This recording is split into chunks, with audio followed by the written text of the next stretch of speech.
see the usual gang of misfits and dope addicts are here. Charles in Mill Creek is worried. Is Tom Petty okay? No, he's dead. He died a while ago. Yeah. Mill Creek? Mill Creek, yes.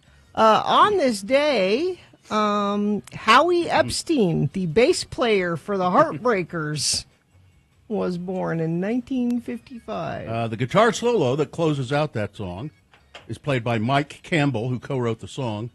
And it says here it's nearly 2 full minutes long and was recorded in one take. It might be interesting to dig up a little Del Shannon there. Because? Well, because in the very first verse of the song, he says, trees, it's a beautiful day, I'm had on the radio and I was driving, trees went by and me and Del were singing Little Runaway. I was flying. Mm-hmm. So he's singing along to Runaway by Del Shannon. Ah. As I walk along, I wonder what a great went song. wrong with our love, a love that was so strong. And as I still walk on, I think of the things we've done together while our hearts were young. I'm a walking in the rain, tears are falling and I feel a pain, wishing you were here by me to end this misery. And I wonder,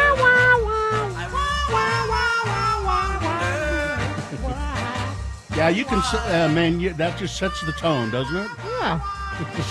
But it doesn't sound anything like Running Down a Dream. It's not like it was inspired by that.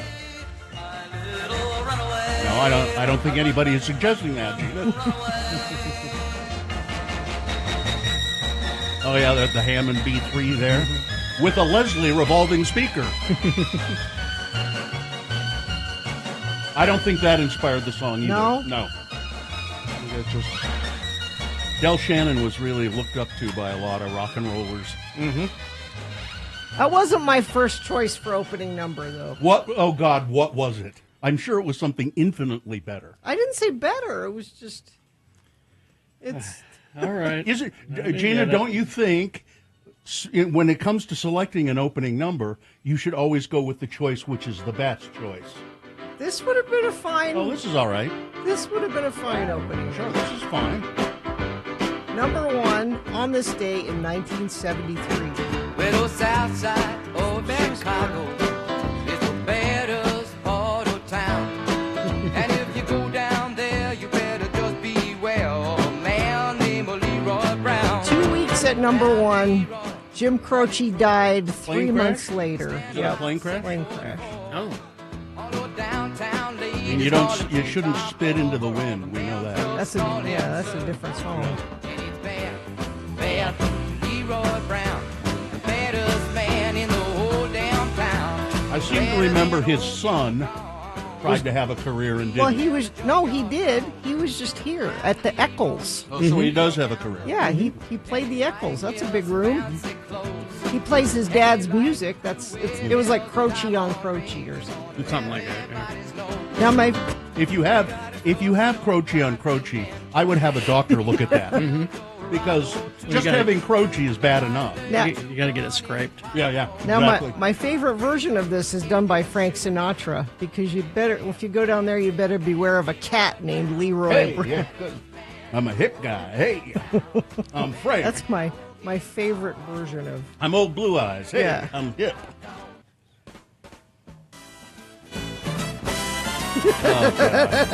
What? Well, the south side of Chicago. Yeah, not It's good. the baddest What do you mean part not of good? town. It's And Frank. if you go down there, you better just beware of a man named Leroy Brown. The cat comes later, because he has to get into You it. got to Yeah. build up to it. Yeah. He stood about 6'4". He's got to get his hip juices flowing. Called a treetop lover, all the studs. All the they called studs. him son. Yeah, hey, yeah. Bad. And he's snapping his fingers, I'm sure.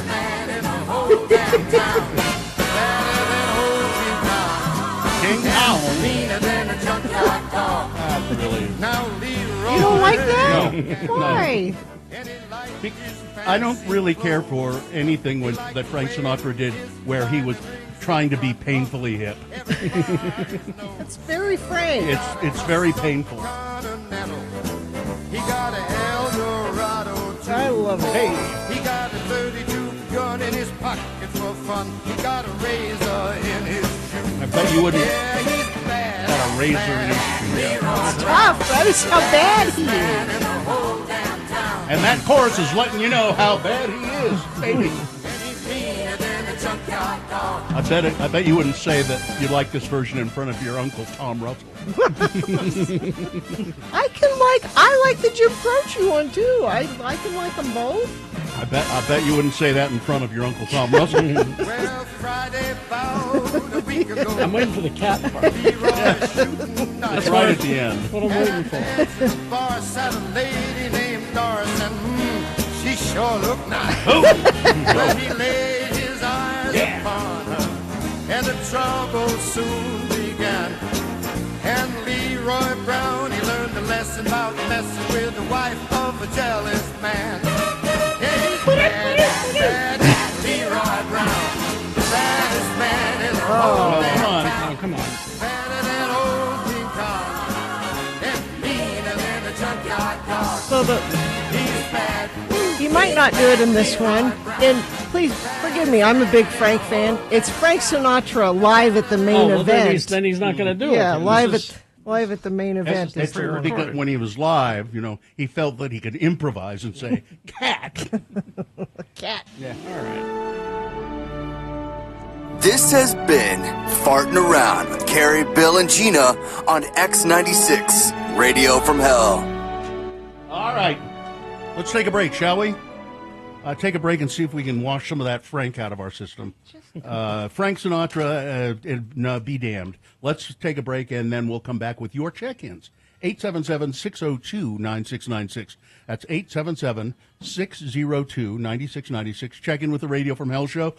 You can text us for check-ins if you like, 33986. All right. Thank you very much. You're welcome. BigOTires.com. They are the team you trust. Big O Tires, your local Big O Tire store. Find the one near you. There's got to be one because there are, 50 of them along the Wasatch Front. Mm-hmm. There's one in your neighborhood or close to your neighborhood, I'm sure. And right now they're having a sale on tires. Let's see, save $120 on selected sets of Michelin tires and $200 in savings on selected sets of BF Goodrich tires. Of course, Big O has the lowest price on every tire every day, but these are extra savings right here. Your one-stop shop before you hit the road on your next road trip. They'll check your brakes, your oil changes, your tire rotations, batteries. Make sure your AC is working. Yeah, have Ooh, them check geez. that. Your windshield wiper fluid. Simple things Fluid. like that. Yeah, just check everything out at Big O Tires. They also have financing. They'll finance you. No credit needed. So go to BigOTires.com, make an appointment online. Big O Tires, the team you trust. Missed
Let me just read to you briefly where he did this.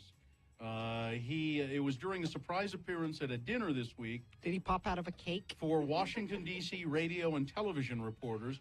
His top 10 list of reasons why he dropped out of the race for the White House earlier this year. Oh, now I found the David Letterman. Is this a different thing that Well, you're it says talking about? Romney. It says here Romney offered the David Letterman style list, written with the help of several campaign advisors at the Radio and Television Correspondents Annual Awards dinner Wednesday night. A video of the appearance is available on YouTube. Now, see, I've got the David Letterman. I don't know if this is the same thing. Why don't you do it, and I'll see if that's I also the same have thing. the other one, too.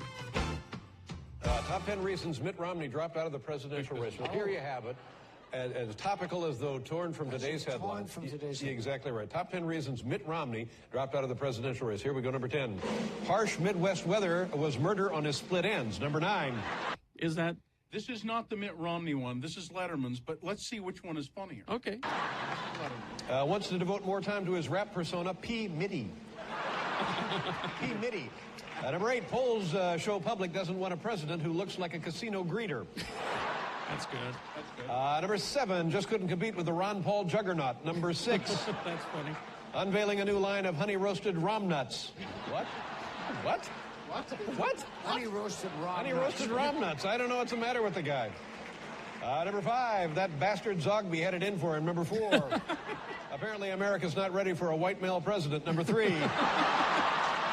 That's a good one. Number 3.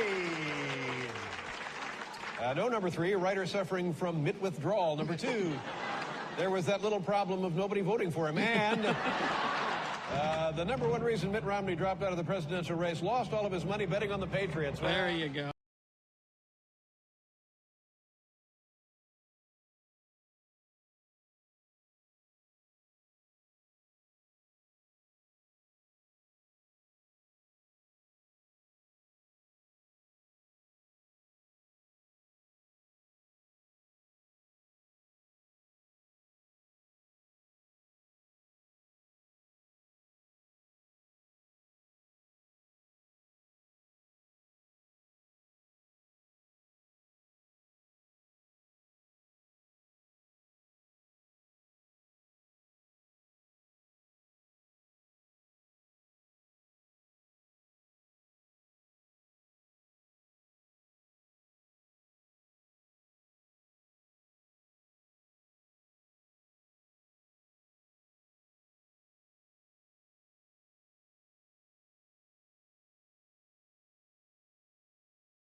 Three nine eight All right, six. 6:22. Let's get this over with. All right, well, let's officially begin the program, and then we'll go to your check-ins. Hang in there, Meshack. We'll get to you in just a second.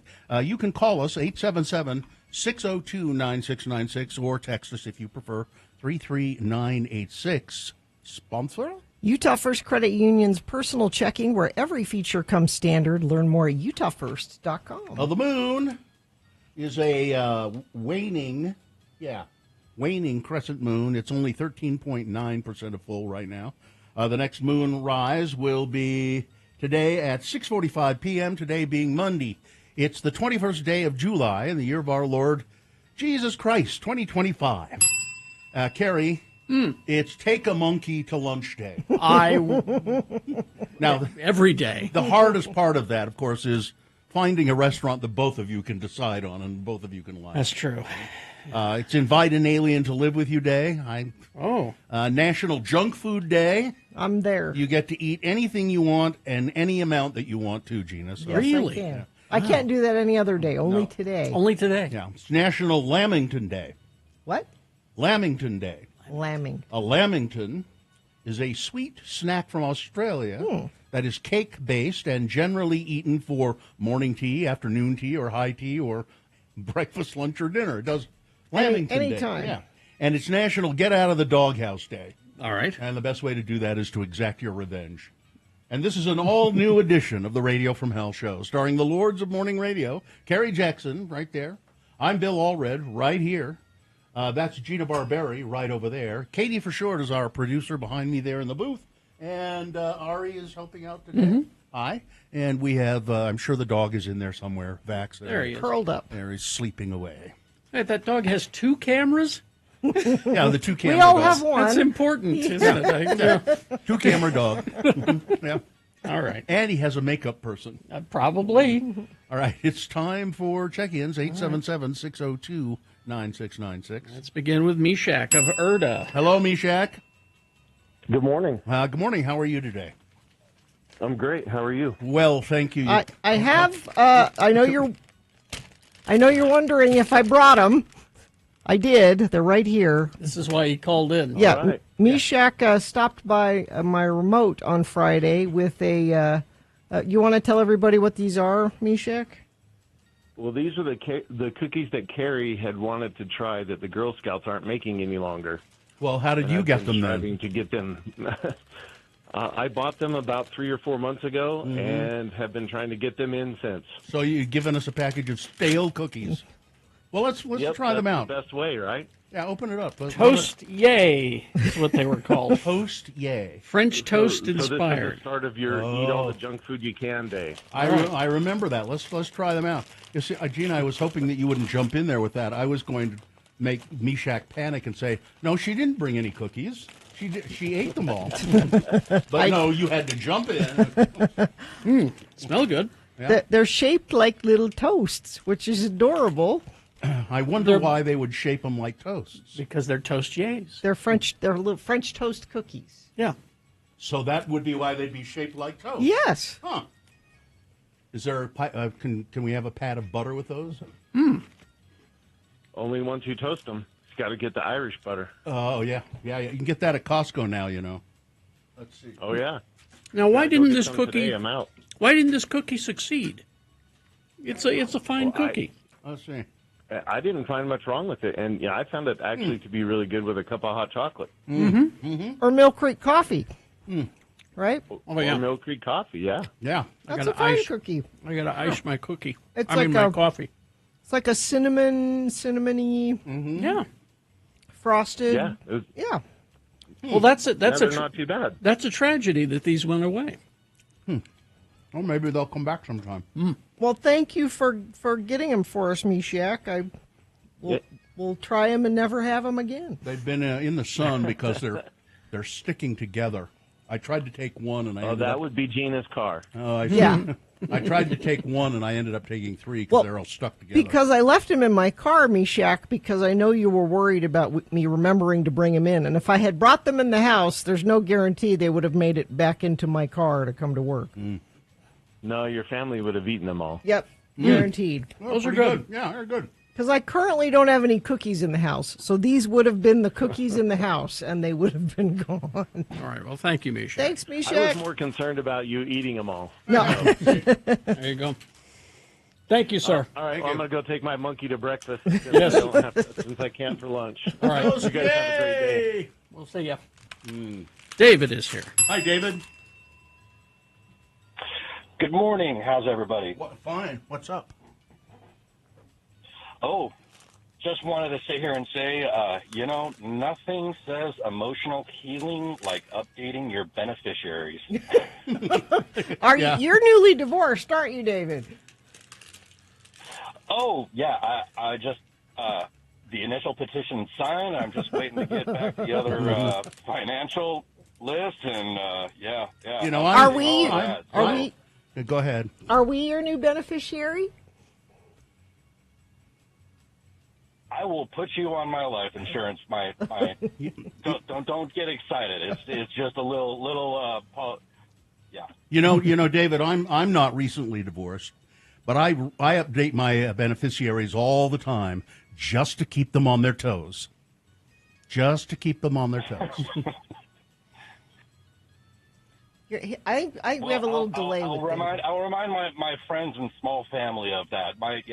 my family back in Utah will be very excited to hear that. Oh, where are you calling from, David? It's in Colorado. Oh.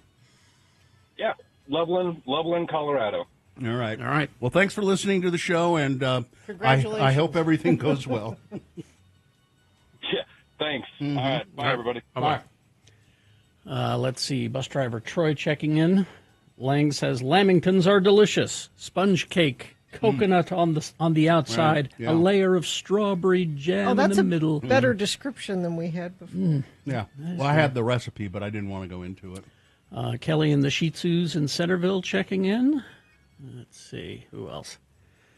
Mixer driver Shane from Spanish Fork. Perry City listener checking in. Had a good time at my 20-year high school reunion. Not possible. Time flies. Mike in Nashville checking in, enjoying a morning walk before it gets too hot. It's 80 out there now, isn't it? Well, he's in Nashville. Oh. Sketchy Blake of Ogden checking in. Great farting around. Zane of Dallas checking in. Do you think you can do a running down your fart getting unstuck with... Well, you're He's really trying. really He's trying. Who's doing sports? Ed Brass is coming in. Very okay. important sports. Richard, who's not a dick, checking in, went to the Los Lobos and X concert last night. Oh, how was it? It was an awesome venue. Thank you for great show. Okay. Calvin from the Dell checking in. He's got a traffic report for you. Oh, okay. Quinn the Barber, present and accounted for. Good. Johnny B. Bad Midvale's Roused Hour has some traffic for you. He's the meanest cat in Midvale. Yeah. Alex is checking in. Rye from Orem. Everybody's here, so let's begin, shall we? All right. Well, yeah, our two Infinity members, Calvin from the Dell says traffic at Point of the Mountain is getting thick, but moving well. Midvale's Roused Hour says 215 north to the 201, looking pretty good for a Monday. I do have crash southbound I-15 800 north in Orem. And northbound Bangor Highway 15th south, an accident off to the shoulder.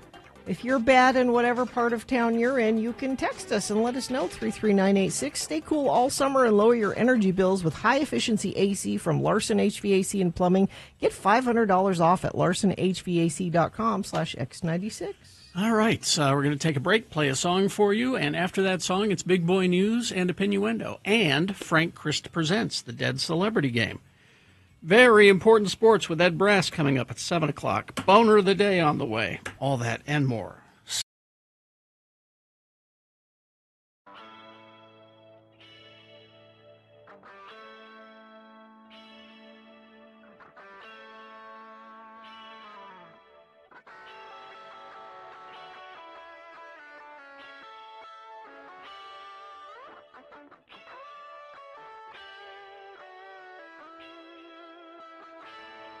I find this on my desk when I come in this morning. This leaves a bad taste in my mouth as well.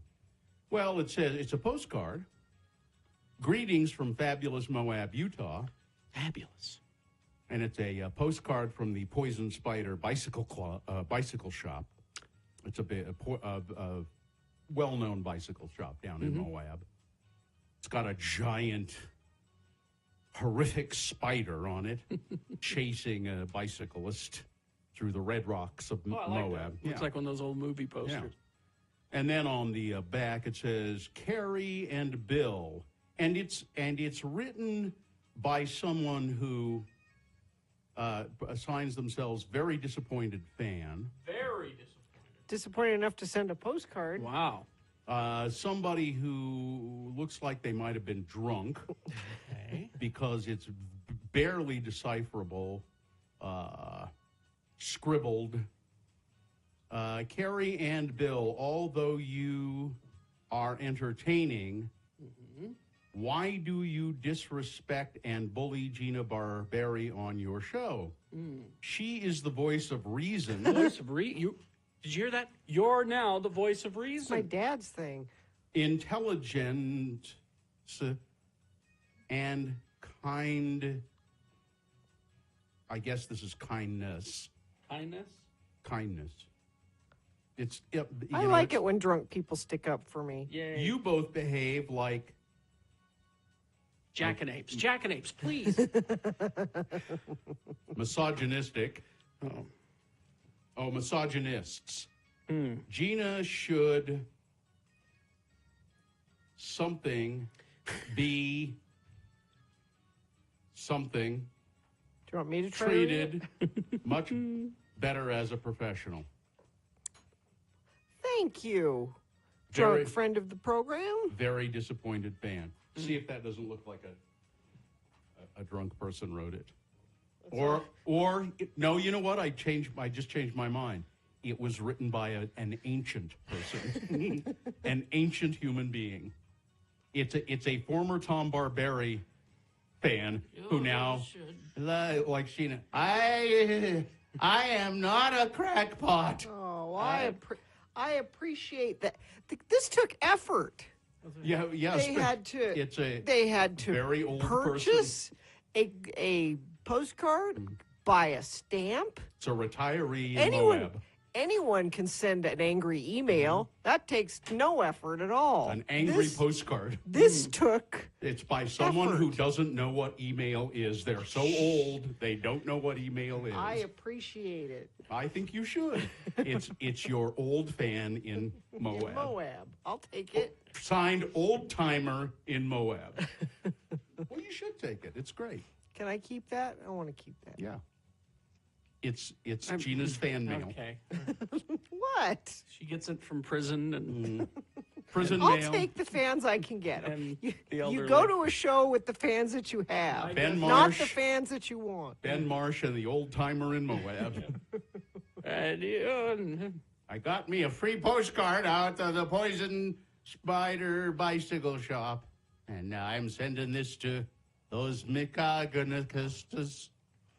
Another thing, I am very happy with this. You should be. I will tweet out a picture of my fan. Said, oh, Gina had a couple of glasses of wine and fired off some postcards, huh? Right.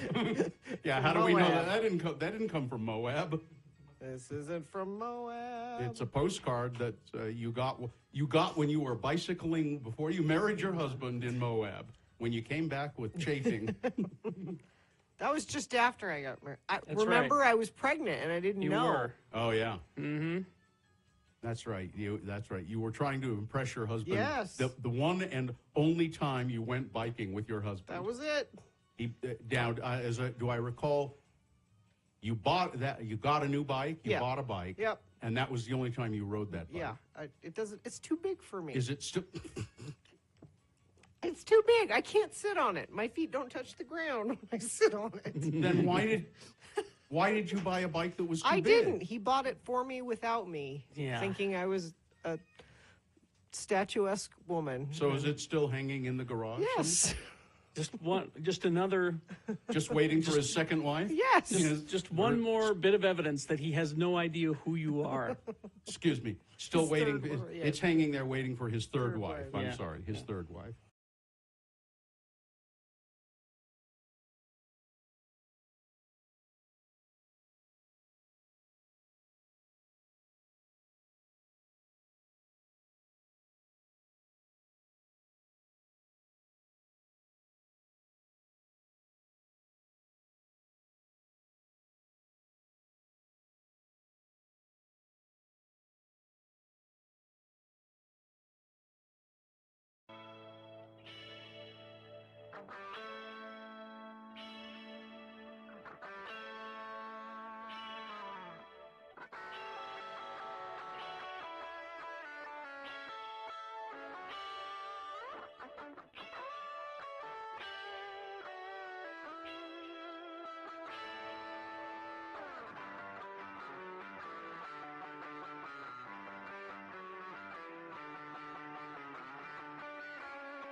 Because on this day, in 1980, Echo and the Bunnymen released their debut studio album, Crocodiles, featuring many songs like The Pictures on My Wall and that song, Rescue. That's nice to hear. Yes. All right. It's also an If You Know, You Know song. 6:39, Big Boy News and Opinioendo right now. Then Frank Christ presents They're Fine, They're Just Fine, the Dead Celebrity Game. We'll give you a list of 4 celebrity names. 3 of those celebrities are just fine. One of them is dead. If you pick the dead one correctly, you're going to win. Tickets to I Want My 80s tour. Is that this weekend? It's Rick Springfield, John Waite, Wang Chung, Paul Young. Oh, man. It's Wow. August 6th at Red Butte. Wow. All of that. All right. One show. One show. And you know when it's that many people, they're just going to play their 3 hits and then get off and let somebody else. I don't. As long as I can hear Paul Young sing "Every Time You Go" or whatever it's called. I'm sure that's my. I love that song. Maybe we'll play it coming up. Oh, that'd be nice. All right. Yeah. Win those tickets. 877-602-9696. The sooner you line up, the better your chance to play Frank Christ Presents. It's All easy coming too. up. I mean, you will. I can almost guarantee that you will win if you get through on the phone. Exactly. 877-602-9696. Right after this, Big Boy News and Opinioendo, brought to you by... The official Pie and Beer Day Festival is back. This family-friendly holiday for the rest of us will be hosted Thursday, July 24th at Ballpark Stadium in Salt Lake. $5 for general passes, $30 for pie passes. Get you 6 pairings of pie and beer. Learn more by going to x96.com/events. I understand that the organizer of Pie and Beer, Bad Brad Wheeler, will be with us on the show. Oh, good. In the 9 o'clock hour. Let's see. Now, I have not heard of this guy, but apparently this is a big deal. D-Day veteran Papa Jake Larson, who survived a German gunfire on Normandy's bluffs in 1944 and then garnered 1.2 million followers on TikTok late in his life by sharing stories to commemorate World War II and his fallen comrades. Papa Jake has died at the age of 102. He was a very animated speaker who charmed strangers, young and old, with his quick smile, generous hugs, self-described country boy from Minnesota. He was crackling jokes till the end, his granddaughter said in announcing his death. Tributes to Papa Jake quickly filled his Storytime with Papa Jake TikTok account from across the United States, where he'd been living in Lafayette, California. Towns around Normandy still grateful to Allied forces who helped defeat the occupying Nazis in World War II paid him homage too. Our beloved Papa Jake has passed away on July 17th at 102 years young. Granddaughter Michaela Larson posted on social media accounts. He went peacefully, as Papa would say, "Love you all the mostest," she wrote. He got the Medal of Honor for his daring do in World War II, and also the French awarded him the Legion of Honor award as nice. well. Let's see, the house fire in West Jordan Friday morning killed 4 people, leaving the neighborhood in mourning. Throughout Sunday, neighbors stopped by the home, leaving behind flowers and candles, handwritten notes to honor the people who died in the fire. They were kind, said 12-year-old Kiana Martinez, who lives next door. I remember one time they just came home after shopping and they would give us lollipops. According to the West Jordan Police Department, crews arrived to find a man, a woman, and a young boy dead inside the home. Police said a young girl was found outside with severe burns. The girl, whom the Martinez children considered a friend, was flown to a hospital in critical condition. Police confirmed the next day that she had died from her burns. Martinez and her family, who lived next door, said she and her siblings would often play with the kids and with the young boy and girl who died in the fire. They were part of our family, Martinez said. The kids would come over almost every afternoon. The Martinez family said that they were home during the fire, and they said they saw the young girl outside of the home in distress. And my mom was like, the hose. And my dad was like, no, it's not going to reach. And he was like, let's try. And then I heard her screaming, Martinez called. What a terrifying thing that would be. The house next to you on fire and the people you know inside of it. Just be awful. A hiker has died after falling 700 feet in a rock slide near Bell's Canyon. The Salt Lake County Sheriff's Office said the call first came in around 8:45 in the morning when witnesses reported seeing somebody slip in a rock slide The sheriff's office said that the victim, a 49-year-old man, was hiking by himself, was also attempting to ascend one of the most rugged peaks in the area when the fall occurred. A doctor who was hiking in the area was the first to arrive and attempted to render aid, but the hiker was pronounced dead at the scene. After a thorough search by search and rescue crews, the office confirmed there were no other victims who were injured in the rock slide.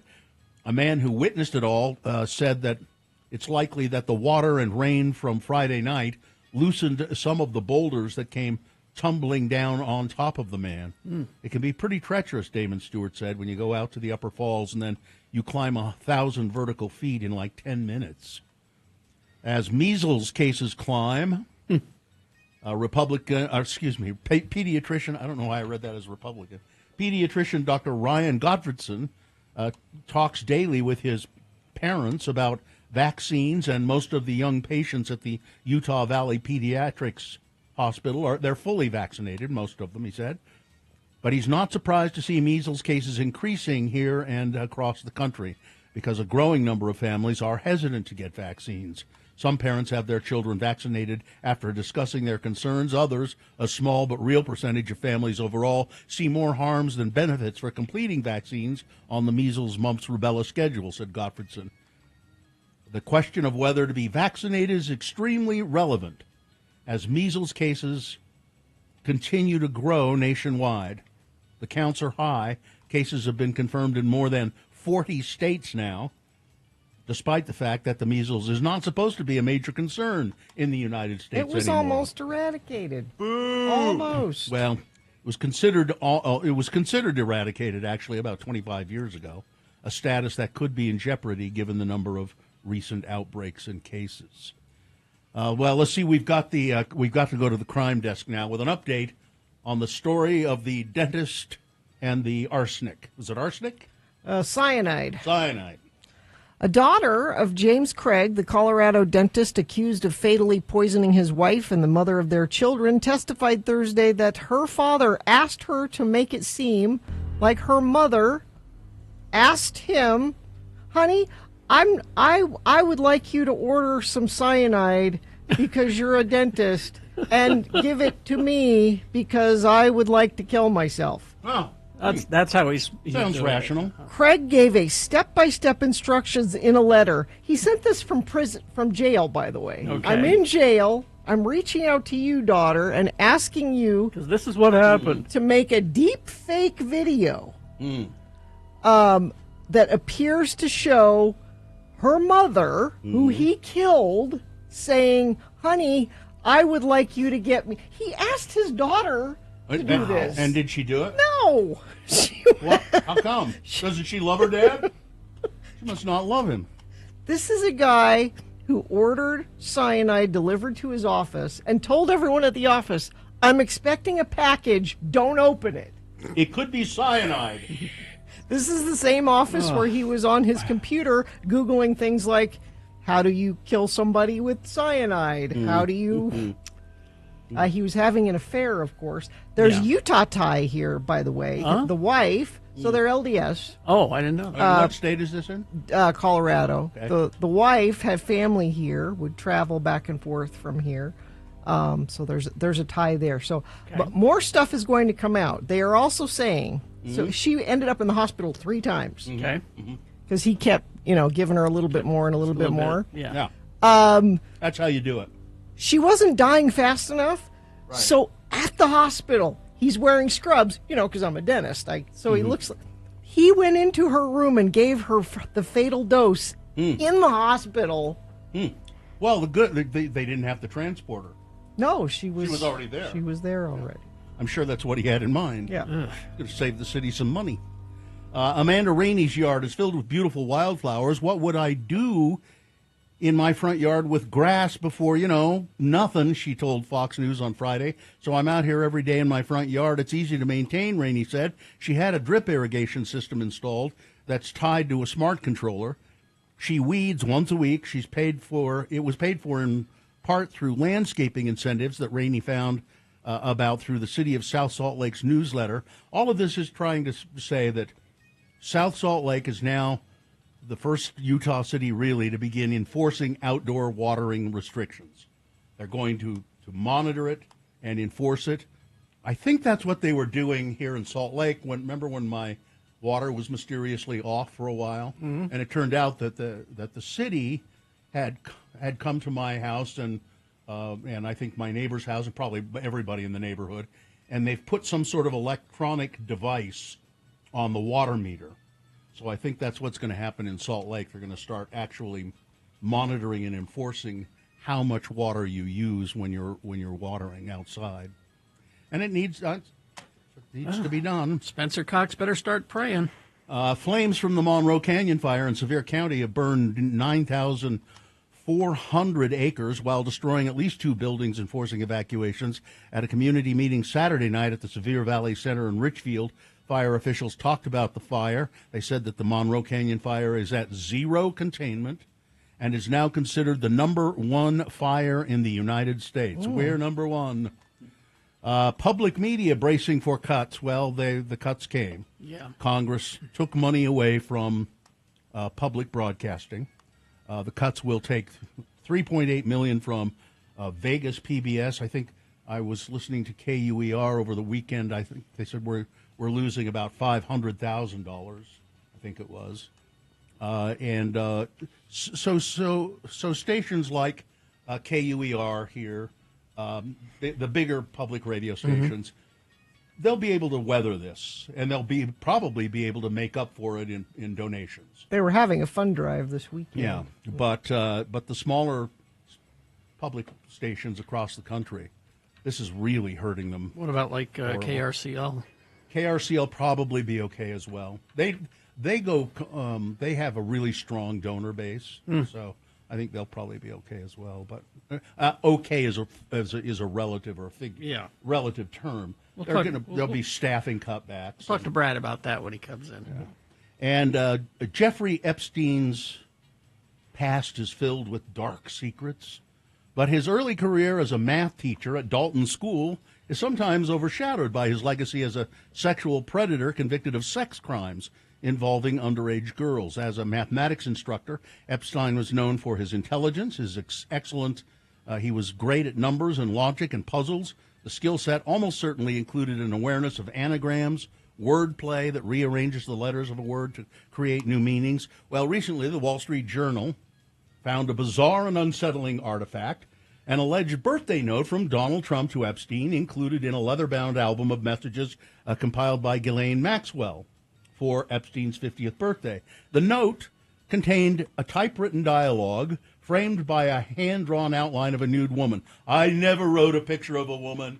I have never... No, not just that. I don't draw a thing. I never draw. It wasn't just nude women. I don't draw anything. I like that he said, I never wrote a picture. What do you mean you never wrote a picture? But here's the little text, which is interesting. There's a voice that says, there must be more to life than having everything, the note begins. Donald says, yes, there is, but I won't tell you what it is. Jeffrey says, no, this is written like a dialogue, nor will I, since I also know what it is. Donald says, we have certain things in common, Jeffrey. Jeffrey says, yes, we do, come to think of it. Donald said, enigmas never age. Have you noticed that? Jeffrey says, as a matter of fact, it was clear to me the last time I saw you. Trump says, a pal is a wonderful thing. Happy birthday, and may every day be another wonderful secret. Creepy. Yeah. Creepy. All right. All right. Weather, traffic. Let's see. It's quite warm already. 81 right now. Going to have a high of 94 today. Slight chance of an afternoon thunderstorm popping up over the mountains. Not getting very cool overnight. Staying in the 70s. Tomorrow, mostly sunny, 92. Traffic looks pretty good. I haven't had anything reported by UDOT in the last, 45 minutes or so nothing new has cropped up, and nobody sent anything in via text. But if you see something, please say something. Text it to us, 33986. The Summer Showdown continues this weekend at Broadway Center Cinemas with Donnie Darko versus Ghost World. Get tickets and showtimes at slfstix.org. Frank Christ is in the studio. Good morning, Frank. Good morning, everyone. Frank Christ, the Grim Reaper. He is, as you would expect a Reaper to be, a skeletal figure. He wears a hood and a robe. He carries a scythe. And he Doesn't ride a horse as a lot of Grim Reapers do. No. Why don't you ride the horse? I don't like horses. They It's can the be one thing I unpredictable. disagree with you about, Frank. Oh, I agree they're with you in so many things. but Really, not that. you agree with Frank about so many Well, things, no, huh? I agree that our celebrities are precious. Everything they say and do is right. I believe that. Frank, it's Horses Frank's. they're just smelly. Well, that's true. They are, and they're unpredictable. And they bite. Yeah. So Frank has an electric scooter, which I think is very environmentally conscious of you. I'm trying to protect the earth. Y'all aren't. But it's a curse that Frank has to reap the souls of celebrities when they die because he loves them so much. Yes. We play a macabre game here called Frank Chris Presents. They're fine. They're just fine. Frank gives me a list of actors, 4 actors on this list. 3 of them are, in fact. They're just fine. But one of them Frank has taken, and it is the contestant's job to determine which one of these 4 celebrities is the dead one. And do we have a contestant? Kim is here. Hi, Kim. How are you? Great. How are you? I'm fine. I'm just fine, I'm just fine. There you go, Kim. You're fine. You're just fine. Kim, if you are able to identify the dead celebrity in this list, you will win a prize, which is what, Gina? Tickets to the I Want My 80s tour, Rick Springfield, John Waite, Wang Chung, Paul Young, August 6th at Red Butte Garden. And you know, all of those celebrities right there, they're fine. They're just I'll fine. be attending the show. I imagine you I'll will. be in the back. Just all right. Kim, Frank has given me a list of actors in movies about revenge. Determine the dead actor, and you will win the prize. Here we go. Number 1, Saul Rubinek. Rubinek was known for TV roles on Frasier, Warehouse 13, The Last Tycoon. His film work has included Against All Odds, Wall Street, The Bonfire of the Vanities, Nixon, and True Romance. He was in Unforgiven, in which a retired gunslinger takes on one last job to avenge an injustice. Number 1, Saul Rubinek. Number 2 is Leslie Bibb. While still in high school, she began a successful career as a model, and then it was on to TV and movies like Home Improvement, The Big Easy, The Space Between Us, Iron Man, and Talladega Nights, The Ballad of Ricky Bobby. She was in Law Abiding Citizen, about a man who takes the law into his own hands.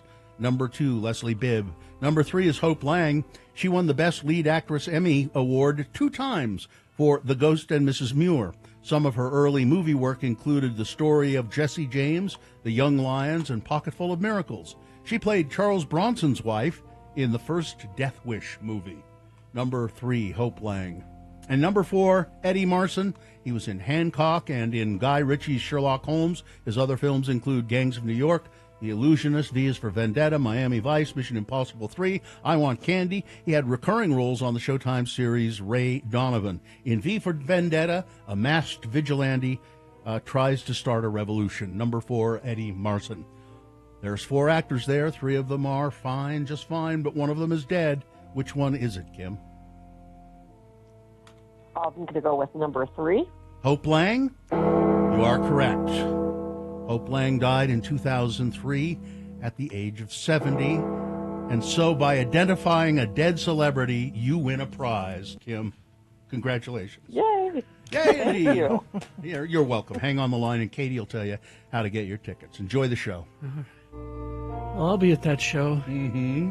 Just in case. Well, I know. Right now, I've got to go check on Cat Stevens. Oh, yeah. 77 today. He changed his name back to Cat Stevens. He's Cat Stevens again. Yeah. Oh, All right. Goodbye, everybody. Goodbye. Goodbye, Frank. Only one accident to tell you about. Crash eastbound I-80 just east of Kimball Junction, milepost 145. This is up in Summit County. The right lane is closed. If you're seeing something, you can share it with us via text at 33986. Business owners, do you owe $15,000 or more on employment taxes and don't know what to do? McClure and Stewart, your local trusted tax attorneys. Go to McClureandStewart.com today.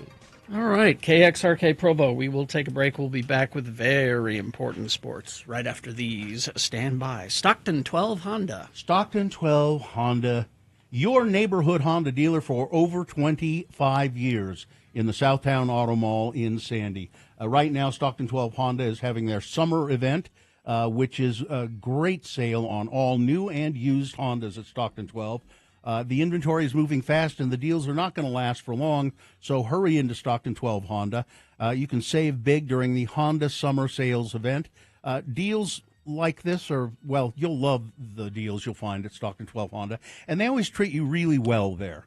The salespeople, they're not pushy. They're just very helpful, and it's a great place to buy a car. I've bought several cars from Stockton 12 Honda and will continue to do so. Stockton 12 Honda voted best in Salt Lake City. They're in the Southtown Auto Mall in Sandy, and that's easy to find. You take the 106 South exit off of I-15, and then instead of going north into the Southtown Mall, you go south into the Southtown Auto Mall, and there is Stockton.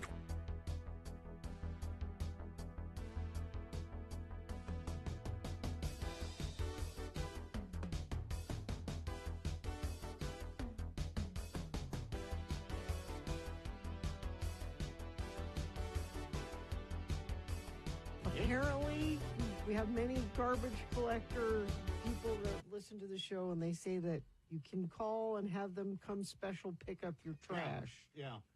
Just look I'm up, going to do that. just look up Salt Lake City waste. Yeah, I'm on the page right now. I was hoping I could just do it online, but I think I have to call. I think you do too. But It seems to me I did it once for some. I missed the trash day or something. because like we wanted to eat outside last night because the weather's nice, but the full garbage can is in the backyard and it's stinky. I can't wait a week to have it gone. My garbage never smells. I never. No, that's not true. My garbage doesn't stink. My garbage never smells. I got. Have we got a second here? Yeah. I got I was going to give you a gift, but a gift. Yeah. Well, like my story can wait. no, go ahead. I was just going to say I got locked in my own house last night. I could in a room of my house and I couldn't get out. You got locked in. Right. So the house I live in it's pretty big, and it has some rooms that are not used much, and particularly the room where the exercise bike is. But I decided I was going to use the exercise bike, and I went in. So I went into that part of the house, and there's a door. I opened the door, and there was a piece of thick paper stuck in the door. Like for some reason my wife had stuck this paper in there, and I didn't think too much about it. So I opened the door and I just put the paper down on the counter and then closed the door and went over and used the exercise bike, and then went over and tried to open the door and I couldn't. It was Because the paper was the thing. yeah, the thing was keeping it open. Yeah. And so there was one other person in the house upstairs. I didn't have my phone, so I'm pounding on the door and yelling and pounding and yelling and pounding.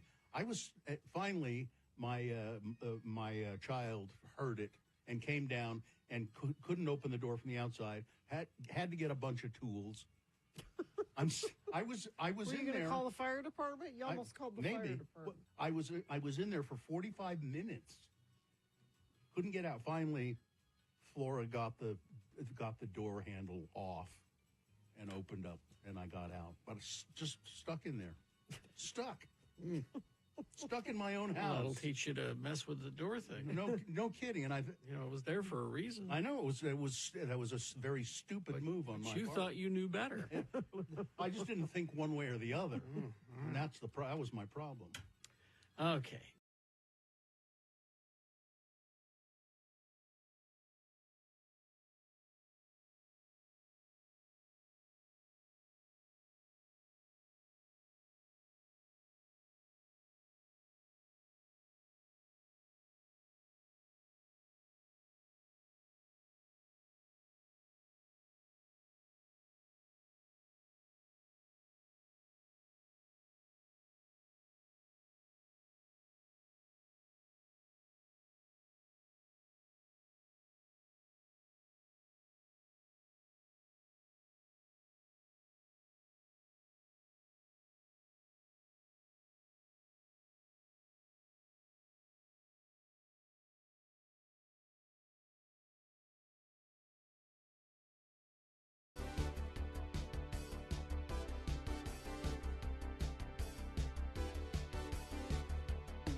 X986. Like Caroline and Bluffdale did. Bluffdale.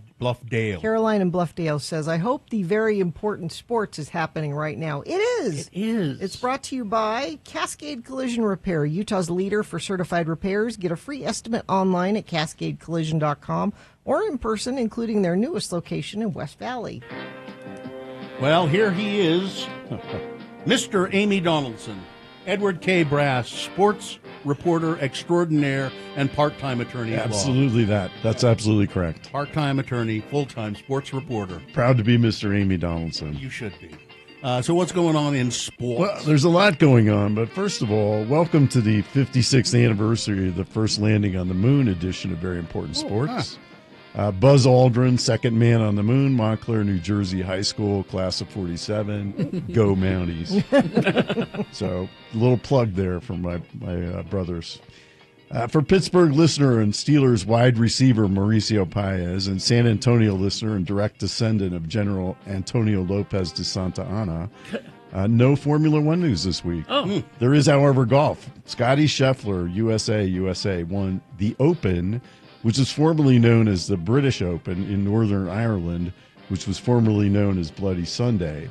He won $3.1 million for 4 days of work. It's his second major of the year. I heard somebody say in a sports report this morning that he has now started to dominate golf as much as Tiger Woods did. Yeah, that's fair to say. Is it? Yeah, that's what the other players say. I mean, he's a number one rated guy, and the other players say that about him. And he's a nice guy and doesn't cheat on his wife. Exactly. He's a family man. He's modest, and he talks about how, that getting to the top doesn't really mean that much to him. It's almost sort of a disappointment. So, meanwhile, very important sports fan favorite, Tony Finau, spent the first 3 days in the top 10, had a bad fourth round on Sunday, fell all the way to 56th place, and still won $42,300.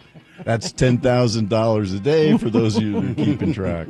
So, no contact sports. No contact sports, no knee replacements, no limping to your car when you're old, that sort of stuff. Anyway, we have some Donald J. Trump sports news. What? In fact, we have quite a bit of Donald J. Trump sports news. All right. But first, there are 4 Donald Trump stories.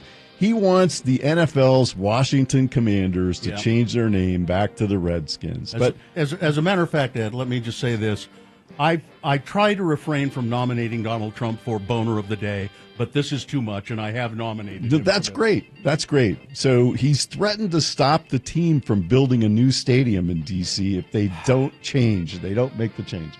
He's going to stop the money. So the second story, so is this part of your boner as well? That he's asking that Major League Baseball's Cleveland Guardians bring back the name Indians and Chief Wahoo. Yeah. Okay. Yeah. I'm going to shut up. No, keep going. It's fine. It's fine. No, not at all. It's fine. But he says people are clamoring for this to happen. No. Okay.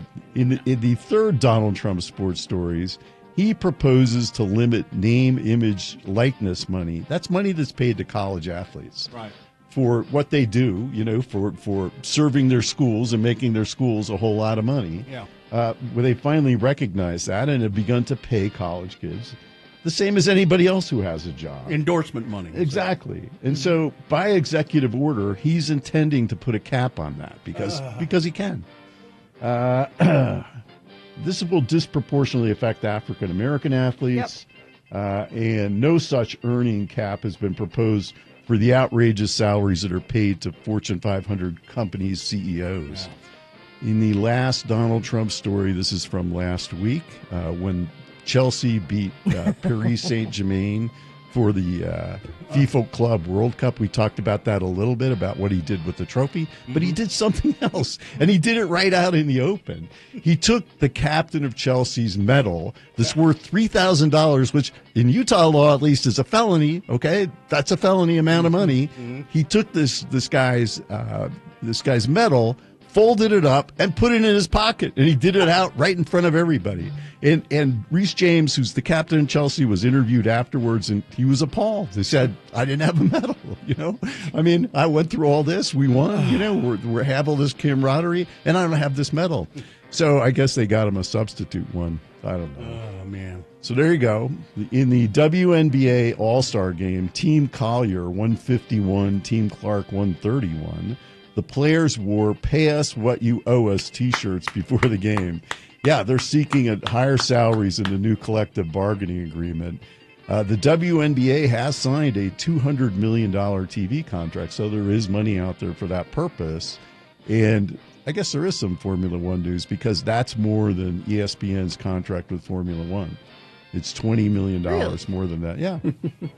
In football, on Wednesday, RSL won Portland 0 in Portland. And then when they came back to Salt Lake on Saturday, they lost to Cincinnati 1-0. They still moved up to 10th in the West. The MLS All-Star Game is on Wednesday. Diego Luna from the RSL will be on that team. Saturday, they play in Salt Lake. Or Sandy. Sorry about that, Sandy. They play the Do You Know the Way to San Jose's. So, in Major League Baseball, the American League East, Toronto is in first place ahead of the Yankees. Although Aaron Judge hit a home run this weekend and tied Alex Rodriguez for sixth place already in Yankee history. In the Central Division, the Tigers are in first place. In the West, it's the Houston Colt 45s. In the National League East, it's Philadelphia Phillies in first place. In the Central, it's the Cubs. In the West, it's the Dodgers.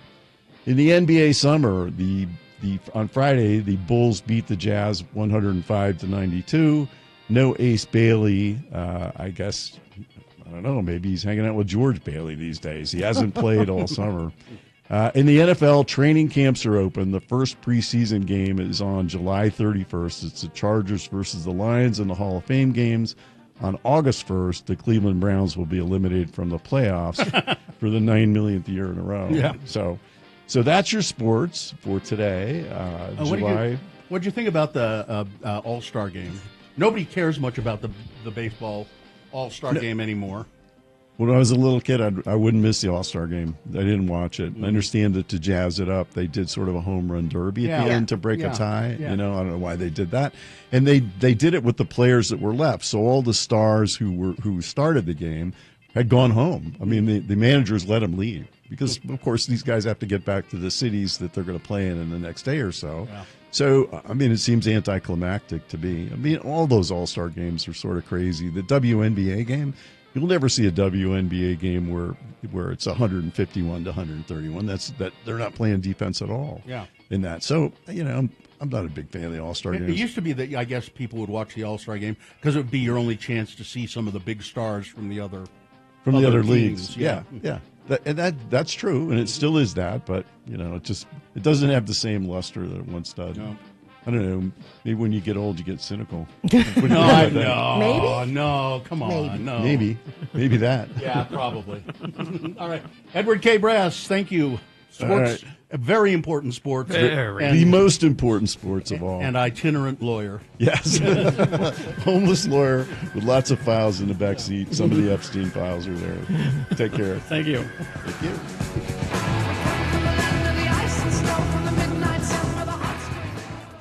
And as Ed said when he came in this morning, not a lot of traffic out there. He's part of the Infiniteam, and as are you. I think a lot of people may be taking the week off. We've got a midweek holiday, and that means not a lot of people on the roads. If you do have somewhere you need to be this morning, you shouldn't have any trouble with that. I've got green all up and down the Wasatch Front. If that changes or you see something where you are that you think friends of the program need to know about, please text us, 33986. Now through August 10th, get up to $200 in savings on select sets of tires, plus Big O Tires offers expert service on brakes, alignments, oil changes, and more. Big O Tires, the team you trust. All right, here are the boner candidates you'll be voting for in just a matter of minutes. Boner candidate number 1, flying on that dadgum plane doesn't make you a dadgum pedophile, dadgummit. Boner candidate number 2, it's them radical leftists that cause Trump's legs to be all swole. And boner candidate number 3, I've tried to refrain from nominating him for Boner of the Day, but this is just too much. All right. Boner of the Day, Big Boy News, all coming up after these messages and a song. Stand.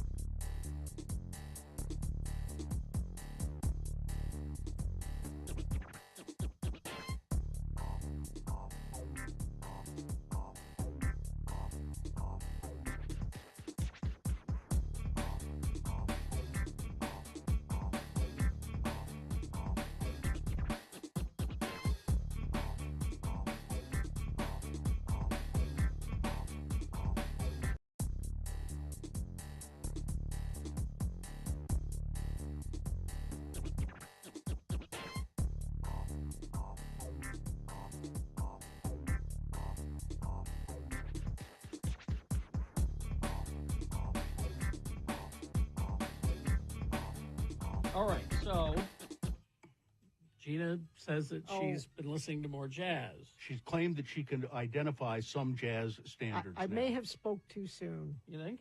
but Because I'm looking at this. This is a list of the most famous jazz standards of all time. okay. Okay. So we should see how you do. I'll try to. Let's see if I know. We'll start with an easy one. Okay.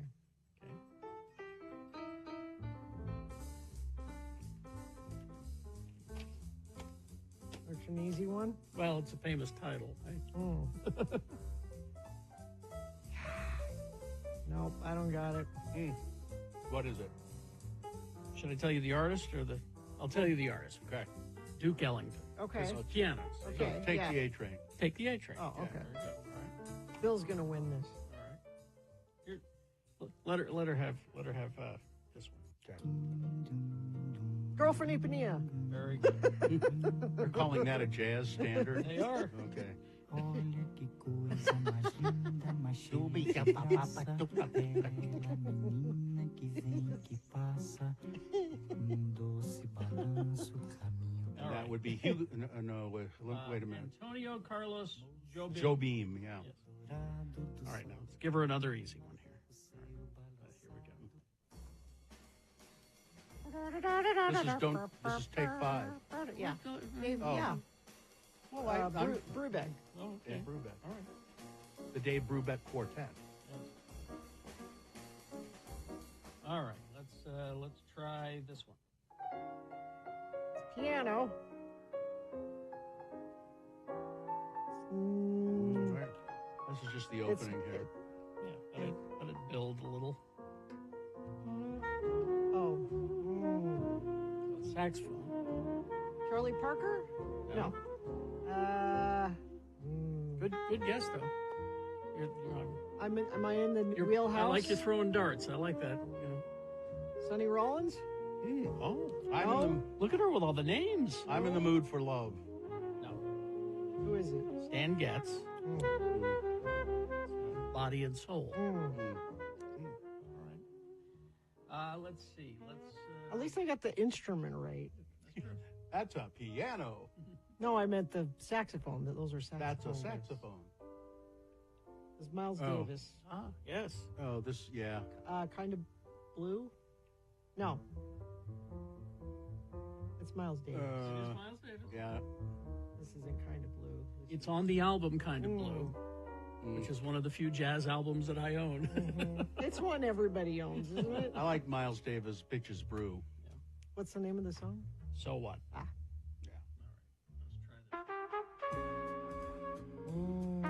They all. It's hard because they all do sound sort of the No, same. they're different. Is this Make me want to smoke again.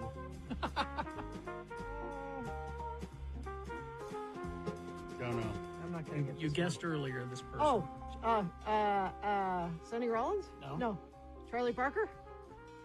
Who else did I guess? Chet Baker. No, I didn't guess You didn't Chet. guess Chet No. Baker. Oh, okay. I thought you did. It's Autumn Leaves. Mm. All right. Let's see if there's other ones. I didn't get Autumn Leaves out of that at all. No? No. This is old. Who's old? Okay. Thelonious Monk? No. Who's old? Let it get in there. Okay.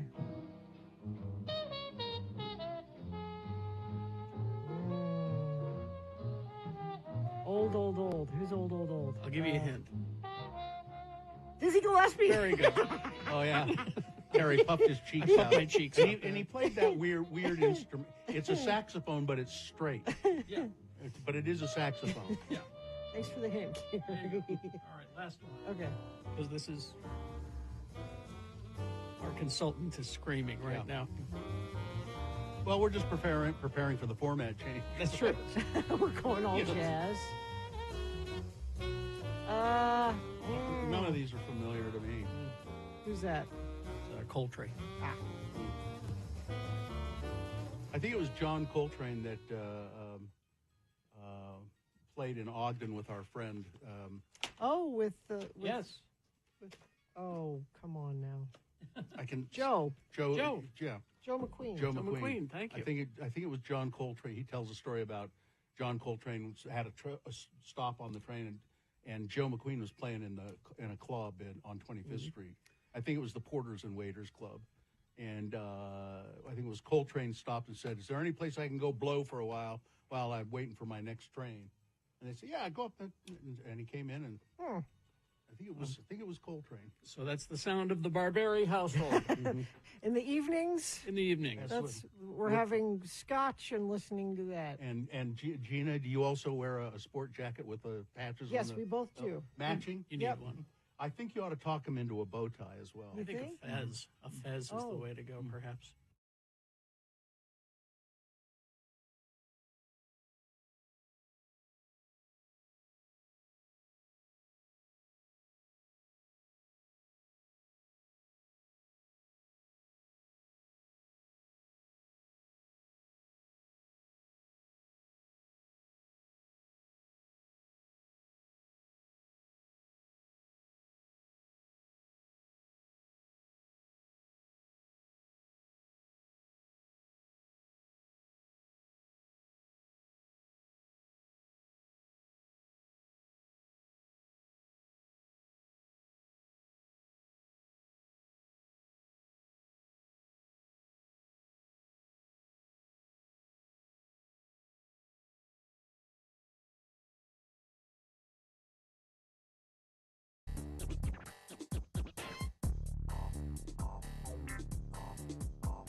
All right, Paul Young. I like that song.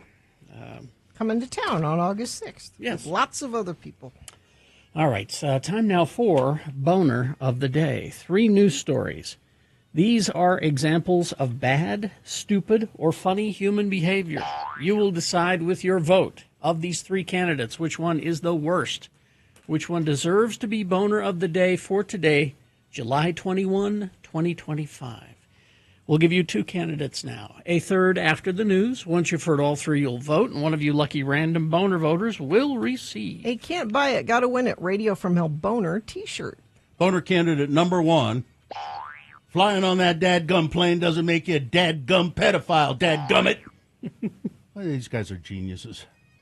A Republican congressman who repeatedly called for the Trump administration to release all government files on Jeffrey Epstein has now watered down his demands, warning on Sunday that any flight logs related to the late sex offender's dadgum plane should not identify innocents, including, according to the lawmaker, wealthy people like the president, Donald Trump.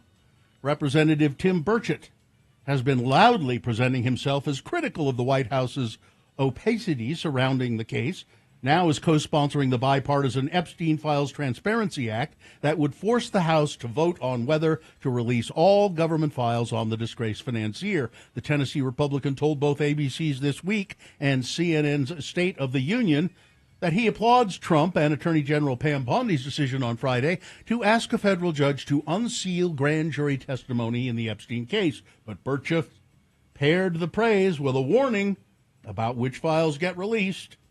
Just because somebody flew on a plane doesn't mean that they're a dadgum pedophile, you know? I mean, I have a lot of wealthy friends. Even though the plane is going to a pedophile island, that's the purpose of I have a lot of wealthy friends. I aspire to the wealth. I aspire to be wealthy, but I've taken a vow of poverty because my daughter rides horses. But I have a lot of wealthy friends, and they fly on people's planes, and their plane will be down, and they'll say, "Hey, we're going somewhere and we got an extra seat. Do you want to go? And they don't even know the person on the plane. So that's one of the things I worry about, too, because, President Trump admitted that he flew on Epstein's dadgum plane, and so I worry about some innocent people. There's over 1,000 people that this dirtbag apparently offended, and currently I believe the devil's dealing with him. Whew. There's a genius. Yeah. Boner candidate number 1. Flying on that dadgum plane doesn't make you a dadgum pedophile, dadgummit. When my daughter makes me poor because she rides horses. You just throw that in there, why don't you? Here's boner candidate number 2. It's those radical leftists that have caused Trump's legs to be all swole. Okay. Donald Trump regularly indulges in McDonald's. Yeah. He is scoffed about exercising. Hamburgers. But according to Senator Tommy Tuberville, there can be only one true explanation for the president's recent health concerns, and that has to do with the lefties. While speaking with New York radio station WABC, Tuberville alleged that Trump's health condition could stem from fighting the radicals. The pressure on somebody like Trump, President Trump right now, not just from outside entities, but all over the world, but also fighting the radicals in this country, Tuberville told host John Katsimatis during his show. He continued, every day it's almost like a fist fight, and he's making progress. We just need to win more and more people on our side that understand what's going on, because our country has got one foot in the grave when it comes to our Constitution and capitalism. Tuberville's comments came after the White House announced last week that Trump, who is 79, is suffering from chronic venous insufficiency, a condition where the veins in the legs have trouble returning blood to the heart, in this case because there's not a heart to return it to. Thanks for that joke last week, Gina. You're welcome. Gina made that joke last week. It can lead to leg swelling and pain, among other symptoms. White House Press Secretary Caroline Leavitt described Trump's health condition as benign and common. Elsewhere in the episode, Tuberville doubled down on backing the unsupported claims that the 2020 presidential election was stolen from Trump. He also alleged that slews of immigrants without legal status voted for Democrats. Oh, really? Yeah, on and on and on. But it's that fight. He's fighting the lefties. That's why his legs are all swole. Boner candidate number 2. Coming up in a moment, boner candidate number 3.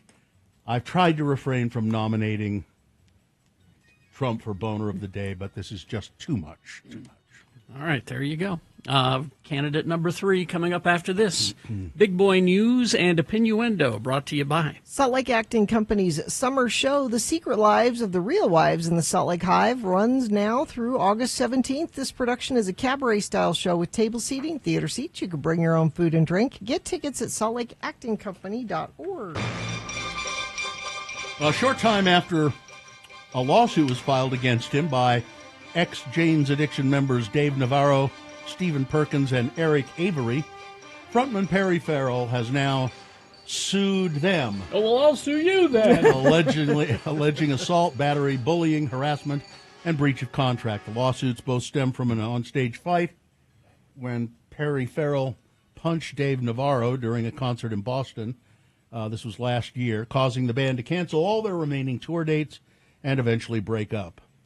Without warning or consultation, and using Perry as a scapegoat, Dave Navarro and the other band members took it upon themselves to abruptly cancel the remaining tour dates, violating contracts and disregarding all professional obligations. How is Perry a scapegoat if he punched Dave Navarro? Yeah. And they said, I can't work with you anymore. You punched me. How is that a scapegoat? There is likely some sort of a contract which says, just one member cannot decide we're not going to do this anymore. It has to be. Well, no, the 3 of them, the remaining 3, canceled their contract. My guess is that it has to be all 4 of them that does that, and that's where he'll hang his hat. But Perry is going to lose this. I would think so. But I'm pretty sure that's what he's going to say, is that they made the decision without me, and that's not according to our agreements. But let's see. The University of Utah could lose at least $110 million a year Medical research funding for the American colleges could cost the University of Utah $110 million a year, while severely impacting the school's ability to fulfill its research endeavors. That was the sobering report shared Friday by University of Utah Vice President for Research Aaron Rothwell with the Utah Board of Higher Education. There will be some hits to the research enterprise, she said. Earlier this year, the National Institutes of Health announced a 15% cap on the amount grant recipients such as the U could request for indirect costs, those funds that grant recipients are allowed to use on faculty and administrative expenses. The Trump administration has dismissed these expenses as overhead. Well, for now, the cuts have you been. need people to run the lab. For now, the cuts have been blocked by the courts following a series of lawsuits from across the country challenging the NIH's authority to impose the cap. Presently, the proposed NIH policy regarding indirect caps for grants is not being enforced because of litigation. But the situation is fluid, and we're monitoring it, said Katie Mazzy, the Utah System of Higher Education Associate Commissioner of Strategic Initiatives, Community, and Government Relations, said in her Friday report to the board. You are going to lose faculty and future scientists. Yeah, the brain drain is real. Yeah, they're going to move to Europe. They're going to. You know, Pol Pot in Cambodia, when he decided he was going to take control of Cambodia, he did this just directly. He murdered all the bureaucrats and all the intelligent, the teachers and the scientists. He just had them killed. This is the same thing. It doesn't involve killing them.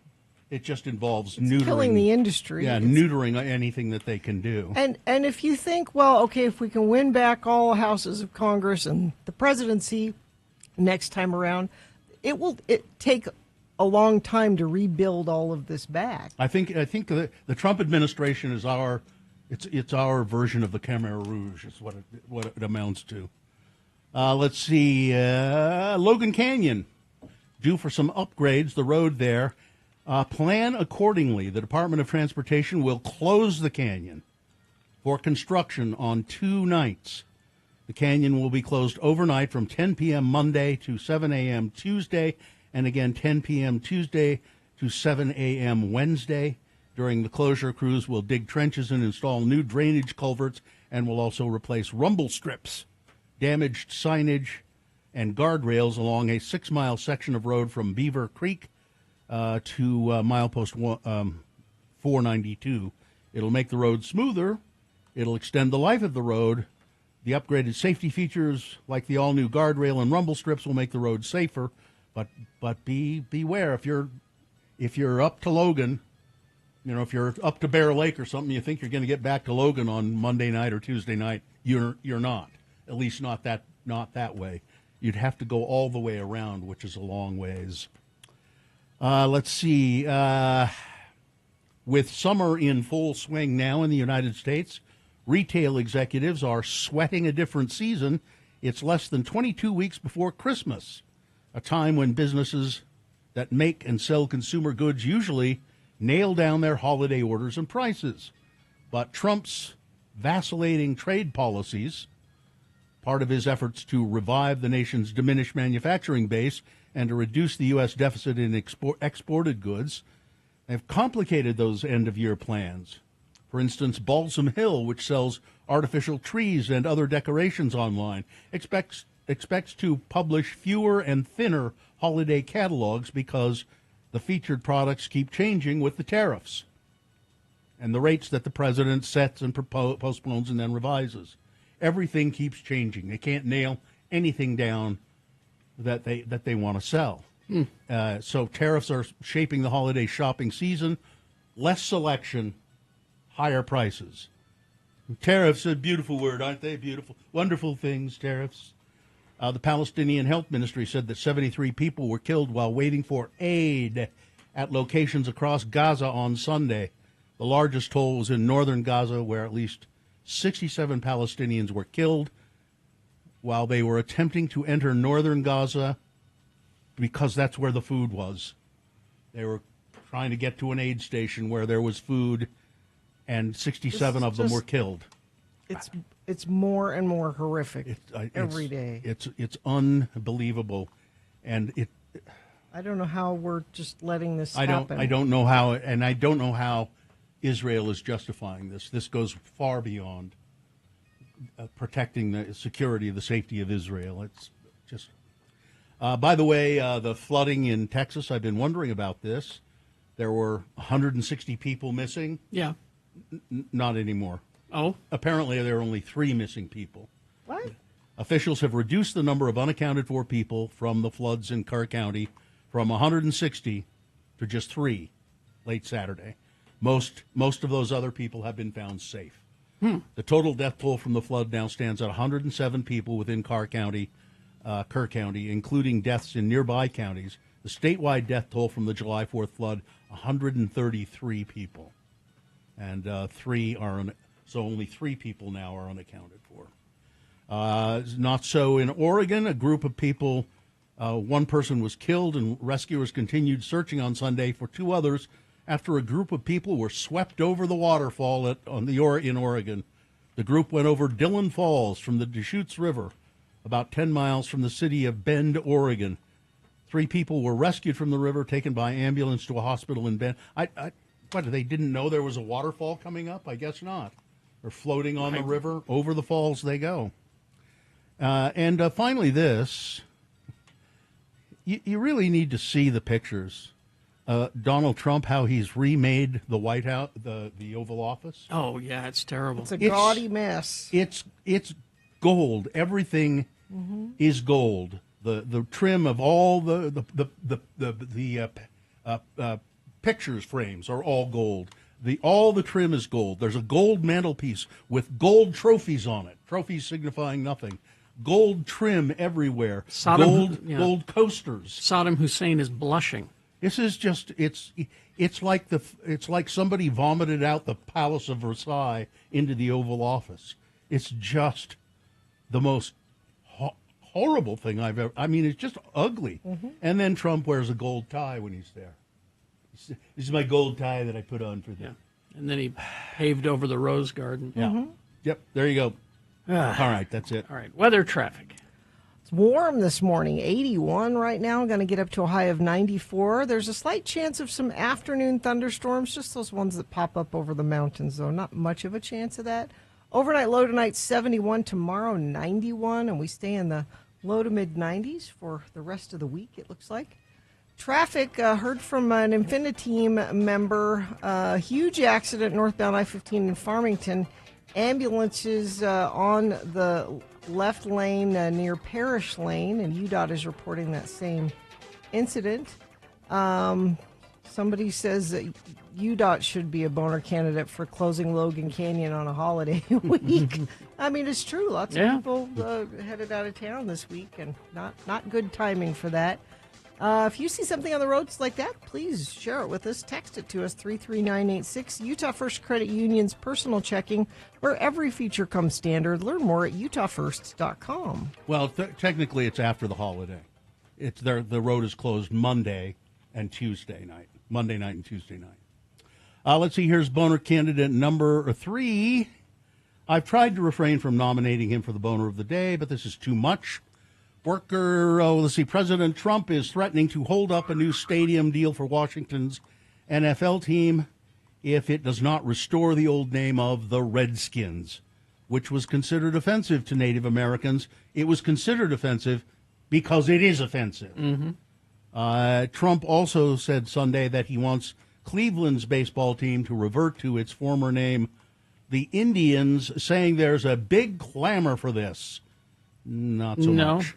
The Washington Commanders and the Cleveland Guardians have had their current names since the 2022 seasons, and both have said that they have no plans to change them back. Trump said the Washington football team would be much more valuable if you restored the old name, the Redskins. I may put a restriction on them if they don't change the name back to the original Washington Redskins and get rid of the ridiculous Washington Commanders. I won't make a deal for them to build a stadium in Washington, Trump said.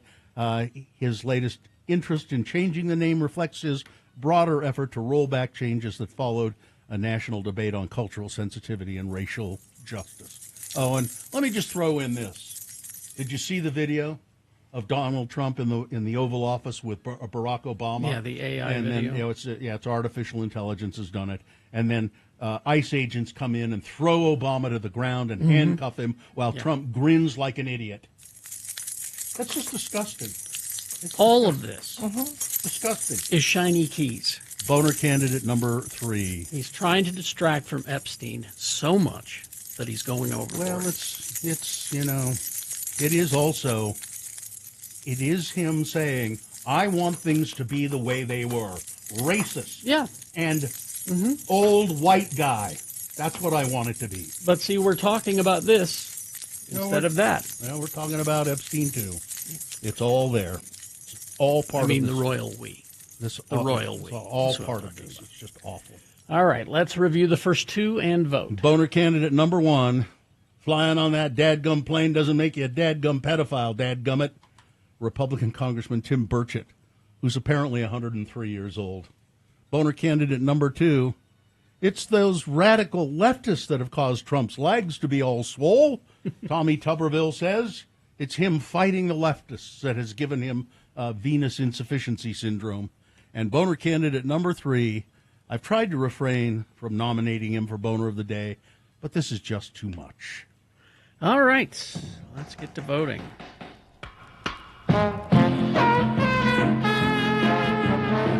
One, 2, or 3. Remember your candidate number, the one that you think should win, the one you think is the worst. 1, 2, or 3. Put that single digit in the message of a text, and then text that to 33986. Or you can call Katie in the producer's booth at 877-602-9696. She'll take your live voice vote. Or you can go online, x96.com. Look for the box that says Boners, July 21, 2025. Click and vote. If you don't see that box, refresh your browser. It'll appear. Click and vote.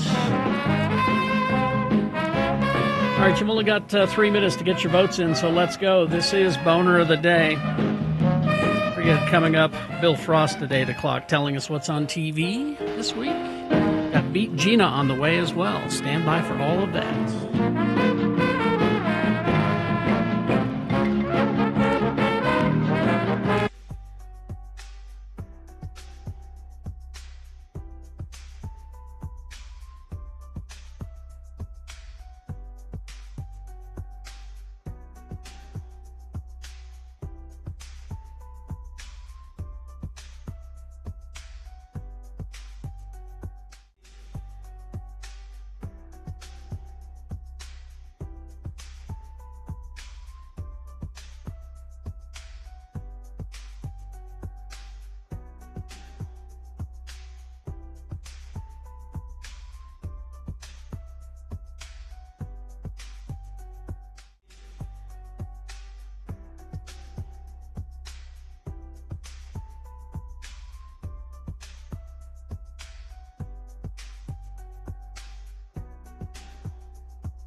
3986. All right, 7:46. Time to award Boner of the Day. And the Boner of the Day is brought to you in part by, let's see, a hamburger, some French fries, and an ear of corn.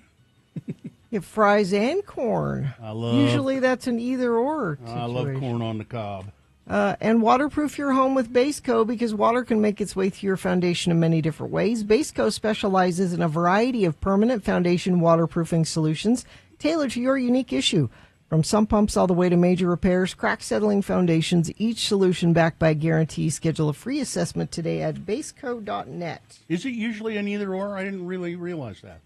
You either have French fries... Burger and fries. Or I think corn. Traditional... I think corn and fries are in the same food group. Yeah. Well, fries don't grow on a cob. Well, I mean, I don't count corn as vegetable. I count it as like a carb. I count it as a. I guess okay. Well, anyway, let's see. So we had the three Boner candidates, number 1 and number 2, flying on the dadgum plane, and the radicals make Trump's legs swole. Those, they didn't get it. It was 128 votes. Boner candidate number 3. Yeah. All of that Trumpian nonsense. I mean, don't get me wrong. I love an ear of corn. I'd eat it with fries. I'm not saying then. I wouldn't do that. Well, I would. You were trying. I thought you were trying to shame me. You're a cobbist. All right. That's your Boner of the Day for today, July 21, 2025. Won't be Boner of the Week this week because we're off Thursday and Friday. Yeah. I want to know if you followed up on your raccoon.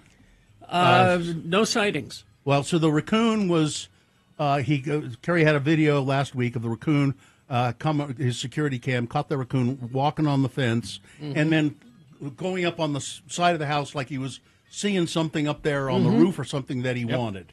Did you check to see if there was anything there that he might have wanted? Neglected to do that. I forgot. Because I've had a marauder in my yard as well. Not a raccoon, but periodically for the last week or so, my wife has come in and said, "Damn, they're just destroying our garden." Who? A deer. A deer has been eating stuff in the garden. A doe? A female deer? I don't know for sure whether it was a doe or not, but it was a deer. Now, she has, I've seen deer in our yard. I haven't seen them this year, but I have seen deer in our yard before, and which is weird because we don't live, we live fairly close to the mountains, but it's still, that's a long way for them to come to get into our yard. Tells me there's not much for them to eat. Yeah, and so we've been trying to keep the deer out of the yard and come around at night, but the problem has been solved. My wife said, the deer problem's been solved, and I said, what happened? Why is it solved? And she said, I was just driving down First South, and there's a dead deer on the side of the road. So that's probably the deer, a few blocks from my Solved house. to the extreme. Yeah. Probably that was the deer that was eating stuff in our yard. They can be quite destructive. I remember you had a deer problem. I did. I said Kerry used to hang up bars of soap in his... It worked. In his yard, and apparently worked. So it's that orange dial soap. They hate the smell of it. That keeps them away. But I don't have that problem anymore because I don't know why. I don't see deer. And Kerry actually is in the foothills. And I am in the foothills. I don't see deer. And you didn't put up any kind of a better fence or anything like that? I've got a pretty good fence right now to keep the dogs in. Is it a different fence than what you had? Oh, yeah. Yeah, so maybe that's what did it, too. Okay. Because my wife was able to, there was one place where it could come in and because the gate was broken. Oh, well, yeah. So she just put a garbage can in front of it. Yeah, I got to remember to go and check to see what he was looking for when I get home tonight. The raccoon. Now, my big mystery in my house right now is my ice maker. What? You have an ice mystery? An ice maker mystery. What is it? Leave for the day or? So, while we were gone for that month, yeah, we had someone staying and watching the house, and she didn't have ice the entire time. The ice maker just stopped working. Now, did you turn it? Did you lift up the thing to turn it off? Because you can do that. Well, that's just it. I went in and played with it and that little couldn't- wire bail. couldn't get it to go, and Yeah. it wasn't working. So we're about ready to call a repairman to see if they can come in and take a look at it. I just had my same thing with my ice maker. Yeah. It stopped working. It just stopped working. Do you use a lot of ice? Yeah. We do. Yeah, every day. Yeah, we do. And so I called the appliance repair guy, and he said, "Yeah, they just crap out after a while. I mean, that refrigerator's pretty old." Well, here's the thing. And they just put in a new one. Sue made an appointment to have it repaired, Mm-hmm. and it started working over the weekend. It My- just started working. My guess is that It there heard was- you make the appointment and went, fine, all right. My guess is there was something frozen that would not let the water through, and it thawed. Don't know. I only use ice for two things. Cocktails, Yeah. which is not an everyday thing. Mm-hmm. What? What do you mean? It's not really? It's just wine during the week. Cocktails are a weekend thing. Okay, whatever. And then Teetotaler, that's what you are. for my dogs, because they love ice. I will put ice in their water bowl, Mm-hmm. but then I will also just give them a bowl of ice to chew on and play with. I always have, like for instance, this water I have here, always have ice in it. Ice water. Mm-hmm. But yeah, I don't get a glass and put ice in it. Well, at you home don't drink water. Yeah. So you're Now my the Diet Coke is cold in the can. It doesn't. my wife doesn't care for her water to be ice cold. She just likes it. Now, see your theory about something freezing up. No, we've Mm-hmm. been able to get water out of the spout the entire time, and the on-off switch has been on this entire time. It just started working. Oh, you have one of those in the door ones. Yeah, in the door. It just started working. Yeah, I don't know about those. Our freezer makes pyramid-shaped ice. Pyramid-shaped ice. Because my husband's heritage is a novelty to me. No, so you had to order it from Egypt? No, it was an option. Why didn't you get him to get Sphinx shaped?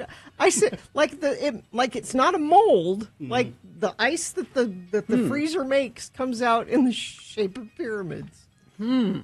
Is it designed for Egyptian customers only? I don't know, but it's you. So when you got the refrigerator, you just noticed that it was making. no. That was one of the selling points. Oh, okay. You know the sticker on the front of it when you're shopping. Well, what other choices were there? I don't even remember, but it said pyramid-shaped ice. I'm like, we have to get this one. You sure there wasn't a Sphinx-shaped one? That's a difficult That would have shape been to even make. better. I think that'd be great. Or a coiled cobra. Let's see, no, not a cobra. The asp. An asp, that's right. Yeah. Oh, is this what they look like in the chat room, Gina? Oh, I don't know. Let's see. It looks like The a good. pyramid-shaped It looks like a ice. good shape. Yeah. I don't. I'm okay with the shape of our ice. This They're kind of fun though. this huh? ice shape, I would love this. Let's see. Mine's like the half moons. Oh, you okay, know. yeah. I like the triangle shaped cute. ice. They're cute, huh? Yeah, the ice maker that the guy from Famous Appliance Repair just Oh yeah, put in, everybody talks about them. They're famous. It's a different. It used to be the half moon, but the one he put in, it's a different shape. I like it better, but I can't really describe what the shape is. It's Well, it's not pyramid Not a shaped. no, No. it's not. It's not, but it's not the half moon either. It's some other. Yeah, but no, I always have. I probably put my hand in the ice maker every day. Yeah, we go through a lot of ice. Yeah, you know, You might want to try water sometime, Gina. it's really a fine beverage. It's great. I'm having some right now. I'm skeptical. Or I even convinced John Smith to drink water. Really? And he started, and he loves it now. you never pour a Coke over a glass of ice. No, because it waters it down. Because it makes it more like Yeah. water, and I don't like Ruins water. the flavor. Well, you drink. The point is, you drink it quickly. Oh, my wife is excited. She's found a place where she can buy those 16-ounce cans of Diet Coke, Oh, the big tall the tall yeah. ones. You know, you don't see them everywhere. No. And I can't remember where she said she found them, but she'll go there just to get those. because she prefers the Diet Coke in a can. Of course. And then the tall 16 Doesn't ounce taste can good in the is- plastic. is nicer. If I could get Diet Coke in a glass bottle, I would, but they just It doesn't get cold. It doesn't get as cold in plastic. I think. Well, and now we're going to end this conversation with a text from this person here. My freezer has balls. Balls. Balls. There you go. Crash from northbound I-15, 57th south in Salt Lake. Right shoulder affected there. Crash southbound I-15 in Riverdale, milepost 340. The left lane affected there. Northbound I-15 Parish Lane in Davis County. Left lane closed there. And I'm getting confirmation that corn and potatoes are in similar food groups. They're just So- starch. They taste exactly the same. Too. They are salt and butter Delicious. delivery systems. Delicious. Do you or someone you love struggle with addiction? Help is out there. Renaissance Ranch, one of Utah's best addiction treatment centers. They accept most private insurance and Medicaid. Get a free consultation at renaissanceranch.com. Really want to apologize for the intense political nature Yeah, of that previous Show discussion. gets very, very political, doesn't it? We're going to find out what's on TV with Bill Frost after these messages. Stand by. UtahAdvocates.com. The advocates, they are very, very good personal injury attorneys. If you've been injured in an accident that's not your fault, these are the people you want on your side. They do not charge you a single dime along the way out of pocket or, while they're working on the case. They just work on the case to get you a settlement, and by God, they will get you a settlement. The advocates are also helpful for the community. They've teamed up with the Road Home to help kids in shelter get supplies for back-to-school time, which is coming up, I guess, pretty quick, isn't it? Yeah. So it's the Apple Tree program. You can find out about it by going to the Advocates website, UtahAdvocates.com. It explains it all there, how you can help make a donation, give kids backpacks and things that they need for back to school. Also, when you've been in an accident, you go to the Advocates. 801-355-5550. It's 24 hours a day, 7 days a week, or UtahAdvocates.com.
Little House on the Prairie show is going to start.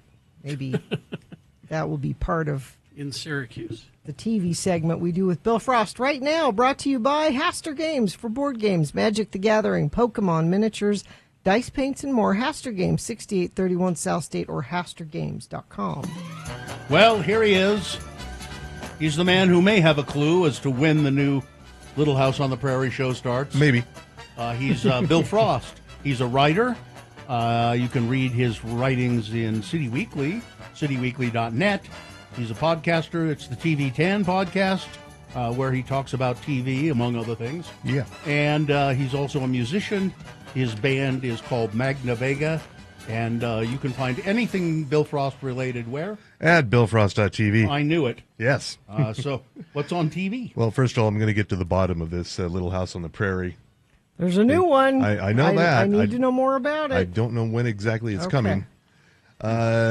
Today on Netflix, we have a new series called The Hunting Wives, starring Malin Ackerman, Chrissy Metz, and Brittany Snow, adapted from a May Cobb novel. And this was originally meant for Stars, but they decided, no, we don't want it. It's like, What are they hunting?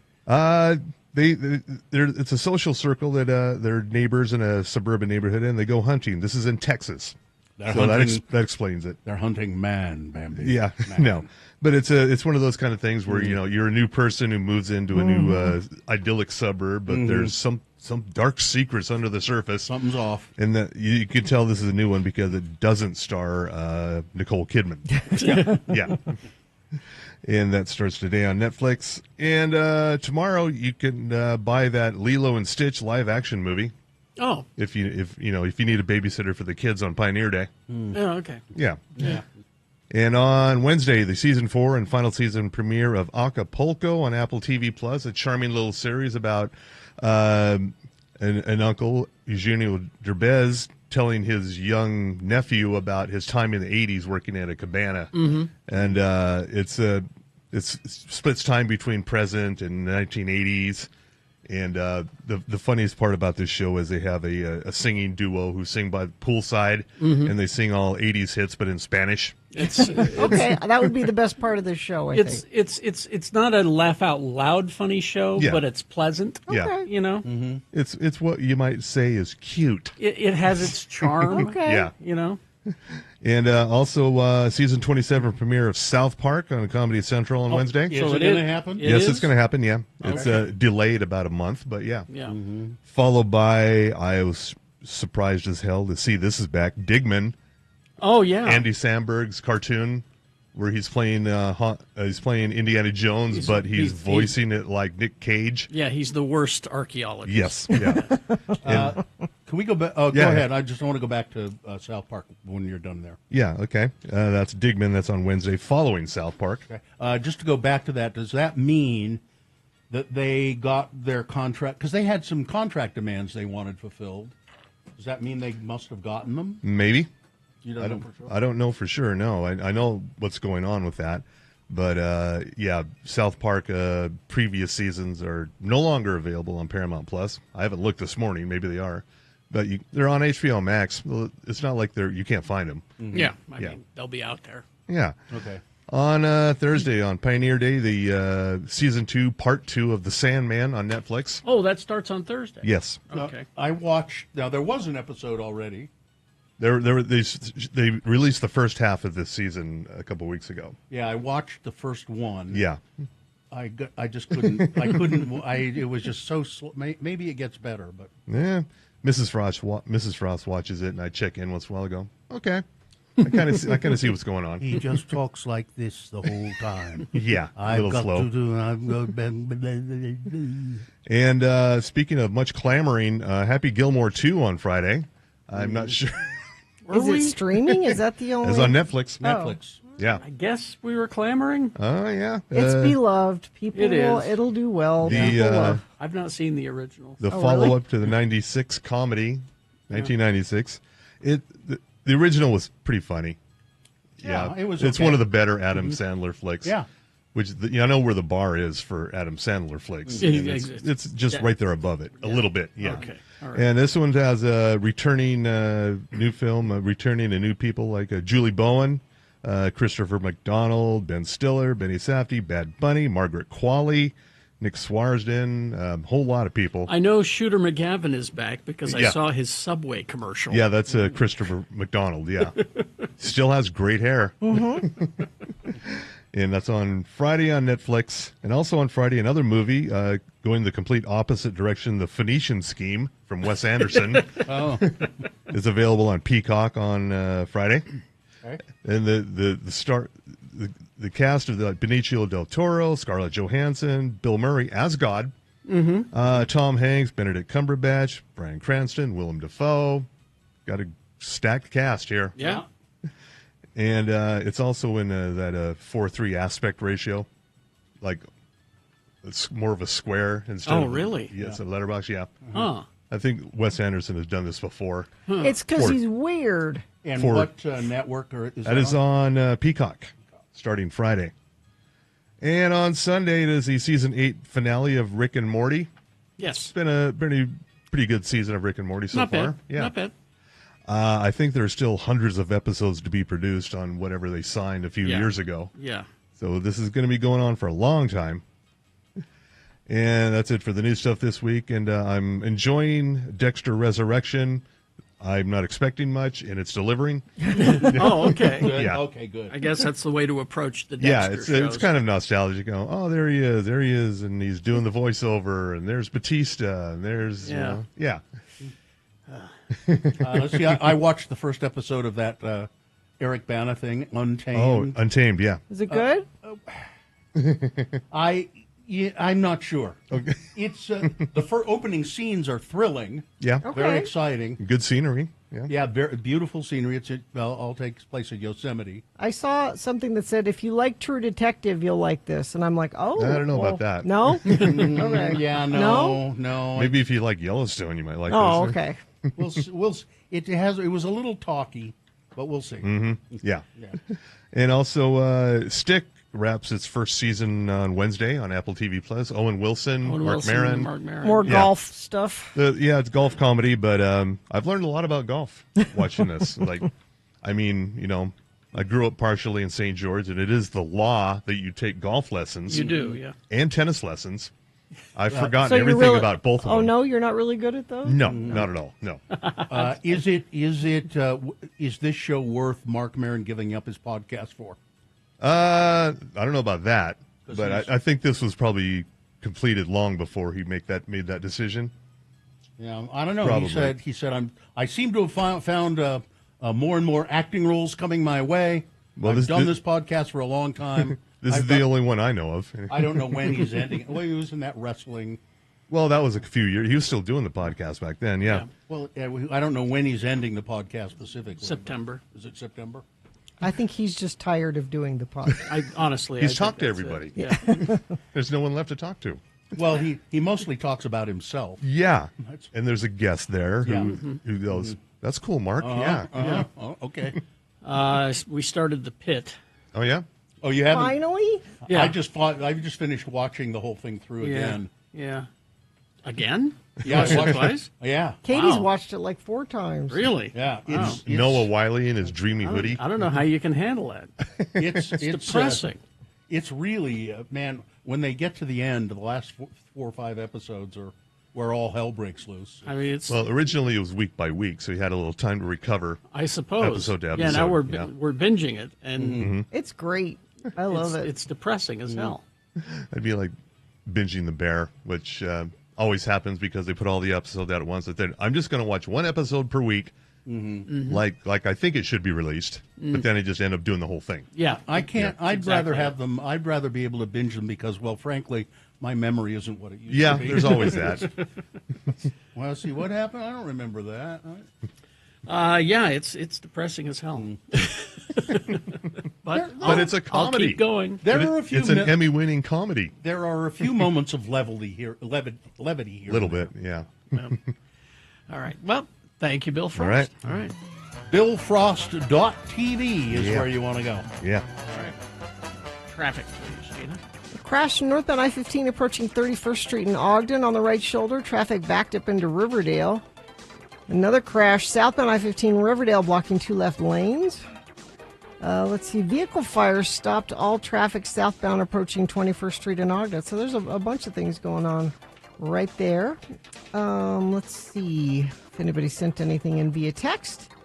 Nope, but if you see something, you can share it with us, and I will pass it along. 33986. Catch Dropkick Murphys and Bad Religion at the Union on August 2nd. Tickets are on sale now. For more information, go to x96.com. All right, Beat Gina coming up after these messages and a song. The song is an If You Know, You Know song. What is, Beat Gina coming up after that. What is our prize for Beat Gina? Tickets to see Hosier coming to Utah First Credit Union Amphitheater on August 1st. Hosier. With a second show added on August 2nd. So 2 of them. Really? Hosier tickets. 877-602-9696. All you got to do is play Beat Gina after these messages and a song. 877-602-9696 is the number to call. Ranlife.com/X96. Ranlife is your local mortgage company. They've had my mortgage, and they're a fine mortgage company to deal with, and they are making it so that you can get into a home. If you're worried about a down payment and the monthly cost, Ranlife has your back. They've always been experts at making housing more affordable, and now they've got a new program that just launched in June. It's changing the game. What they do is most down payment assistance programs stick you with a second loan, meaning 2 monthly payments, but not with this one. Ranlife, the way they do it, the second mortgage is deferred for the life of your first loan. That means no second payment ever. It's really a simple way to make home ownership more affordable for most folks, both upfront and towards the month-to-month. So Ranlife is turning dreams into addresses. Find out more about it. Go to ranlife.com/X96. That's ranlife.com/X96 to get more information from.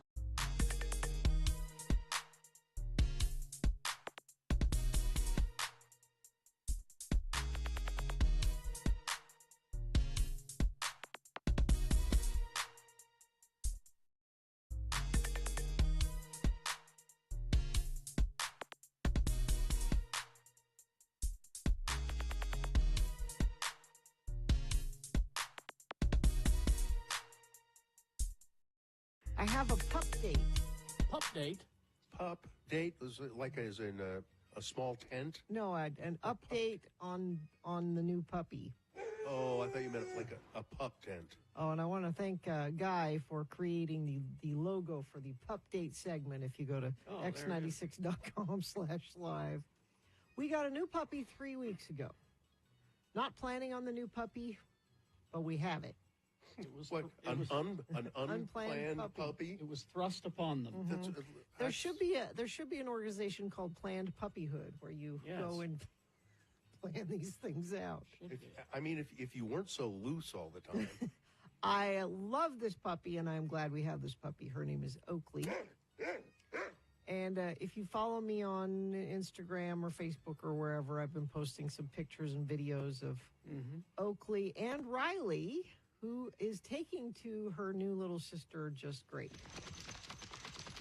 She's putting up with a lot because Oakley likes to chew on her with her sharp puppy teeth, and she just lets her because that's a golden retriever for you. Yeah. And she'll look up at me like, can you do something about this? But she'll just let her do it. But my problem is this. All right. So I go to work very early. Yes. In the morning. Mm-hmm. And because of that, over the years, Riley has learned that 4 a.m. is breakfast because I'm up and she's up and, well, this puppy, I'm pretty sure, would just keep on sleeping through she's sleeping through the night now. I bet she'd sleep till 7 o'clock. Probably. But I'm up and Riley's up, so I didn't want to train this pup to have breakfast at 4 a.m. I was hoping we could make it different. Yeah, but how do you do that? How do you do that when you say, okay, here, Riley, here's breakfast, nothing for you, Yeah, Oakley. I know. So this is the thing. And Muhammad, who's mostly taking care of the Oakley, prophet? Yeah, no, my son, not the prophet, has said, I would like her to be on like a 7 o'clock schedule. You can't feed one dog at 4 and have the other dog not. Yeah. But you can. So it's a matter of training the older dog to eat later. But then I worry, is that fair to her if she's already? Yeah, but these are not. They don't take it. It's not. They don't think of these things like human beings do. I mean, they do kind of. No, but the dog is not going to go, this isn't fair. The dog is just going to go, I'm hungry. I'm hungry. She's going to think I'm probably. For 3 hours, the dog is going to go, I'm hungry. I'm hungry. And then, oh, now I'm being fed. I'm not hungry. Because the problem is, if I feed the puppy at 4 a.m., she doesn't want to go back in the kennel. I eat and it's play. After you eat, it's playtime. Then train the puppy. Train the puppy. Sorry, you don't eat now. Oh, You've got to draw the line somewhere because they're not people. And it'll be easier to train Riley. Yeah. Honey, we're going to eat a little later. We're going to eat a little later now. Sorry. Here's what I'm thinking. Yeah. We've got daylight saving this weekend. Just going to say this. It's kind of a natural time to make adjustments. It screws up their inner clock, Yeah. so to speak. Yeah. The other problem is, when Riley was a puppy and we took her to training, they taught us you want them to calm down and be quiet before they eat. Oh, okay. So you have to sit quietly while I fill up your bowl, and then isn't that nice when they're not barking for food? Well, Joe, and I know I said yesterday he doesn't do anything wrong. This is the only thing he has done that I don't care for. Uh-oh. He thinks it's funny to have a conversation with the dog before you feed it. Oh. He likes are you ready to eat? Are you hungry? Would you like to? He likes the back and forth and the excitement. Oh, wait a minute. He likes the back and forth? Yeah. I think it's just forth, isn't it? No, they talk. That's yeah. And they go, really? Would you like that now? I don't know. Yeah. He likes that. Well, now the puppy thinks, if you want to eat, you have to. People dying all around me. Sorry. You have to. You ask for it. It's a verbal request. Again, I was hoping for this go round that we have the puppy will eat when we. My point being, I have to feed her when she's asking for it, or else she'll just bark and bark and bark and bark. Well, and someone texts in and says, "Does Riley eat at 4 a.m. on the weekend?" Yes, I get up at 4 and feed You do? her. Yep. Okay. Because in my mind, I'm like, she doesn't know it's Saturday. This is the time of day that we eat. Because with our dogs, they always just waited for us to wake up. So you would feed them different times. Yeah, different times. So I'm being too nice, right? It can be done. Yeah. Because, again, they don't think like people. Mm-hmm. They just think, Okay. I'm hungry. We're I'm eating at hungry. 7. It's 7 o'clock for Yeah, everybody. see, sure. Hudson is changing our schedule now. Yeah. He used to get up and eat at 5 a.m. Yeah. when I left. Yeah. But now he's sleeping in and sometimes doesn't eat until 9. Really? Yeah. He'll just sleep. I'm going to lay down the law this weekend. Do it. I'll bet. We eat breakfast at 7.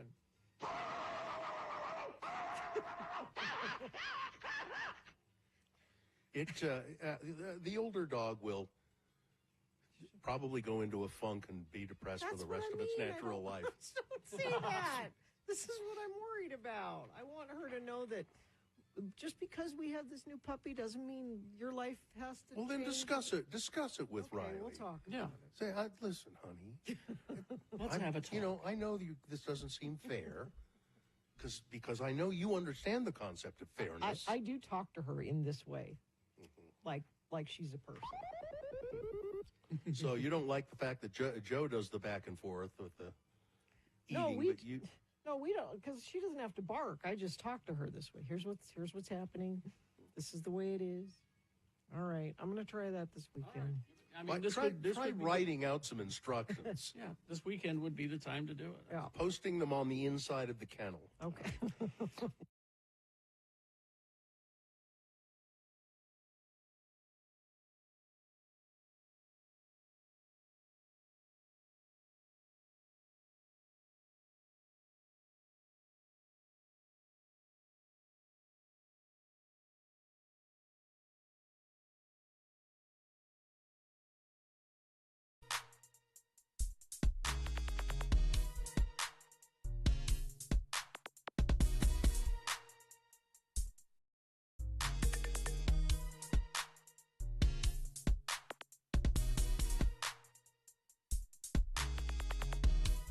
this day, in 1994, Jesus and Mary Chain released Sometimes Always, the lead single from their fifth studio album, Stoned and Dethroned. The song is a duet between the vocalist for Jesus and Mary Chain, Jim Reed, and Mazzy Star's Hope Sandoval. Well, there you go. Beat Gina, brought to you by... X96 welcomes Hosier coming to Utah First Credit Union Amphitheater August 1st, and a second show added August 2nd due to popular demand. Tickets and information at x96.com.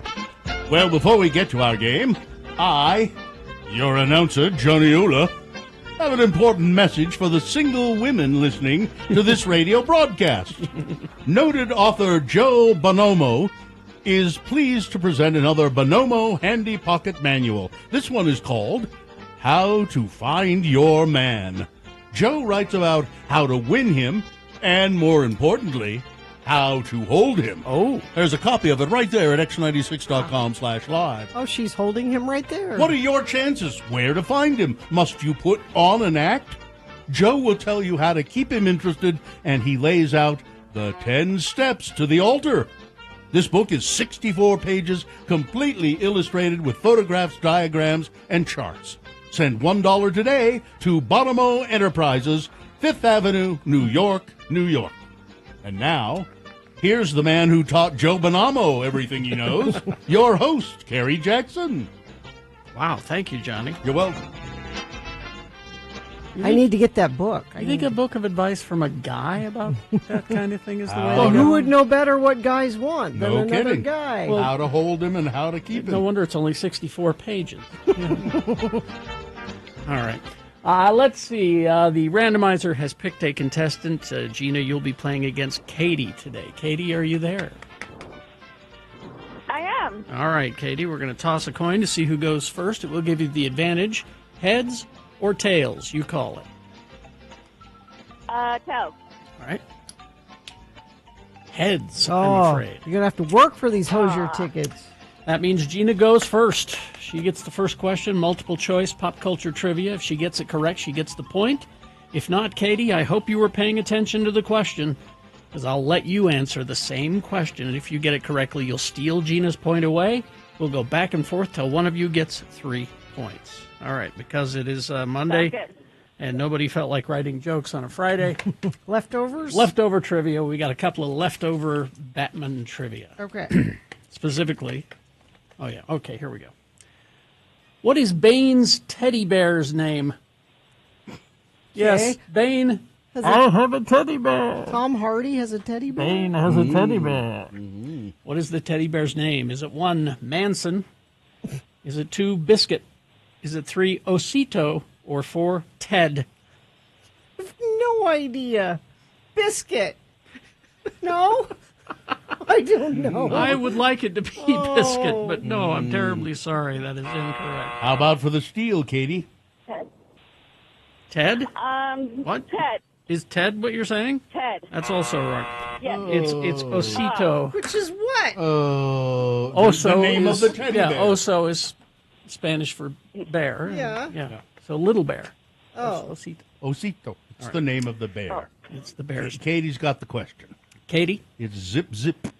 All right, Katie, let's see. Here we go. What was Mr. Freeze's favorite dessert? What was Mr. Freeze's favorite dessert? Is it 1, Baked Alaska?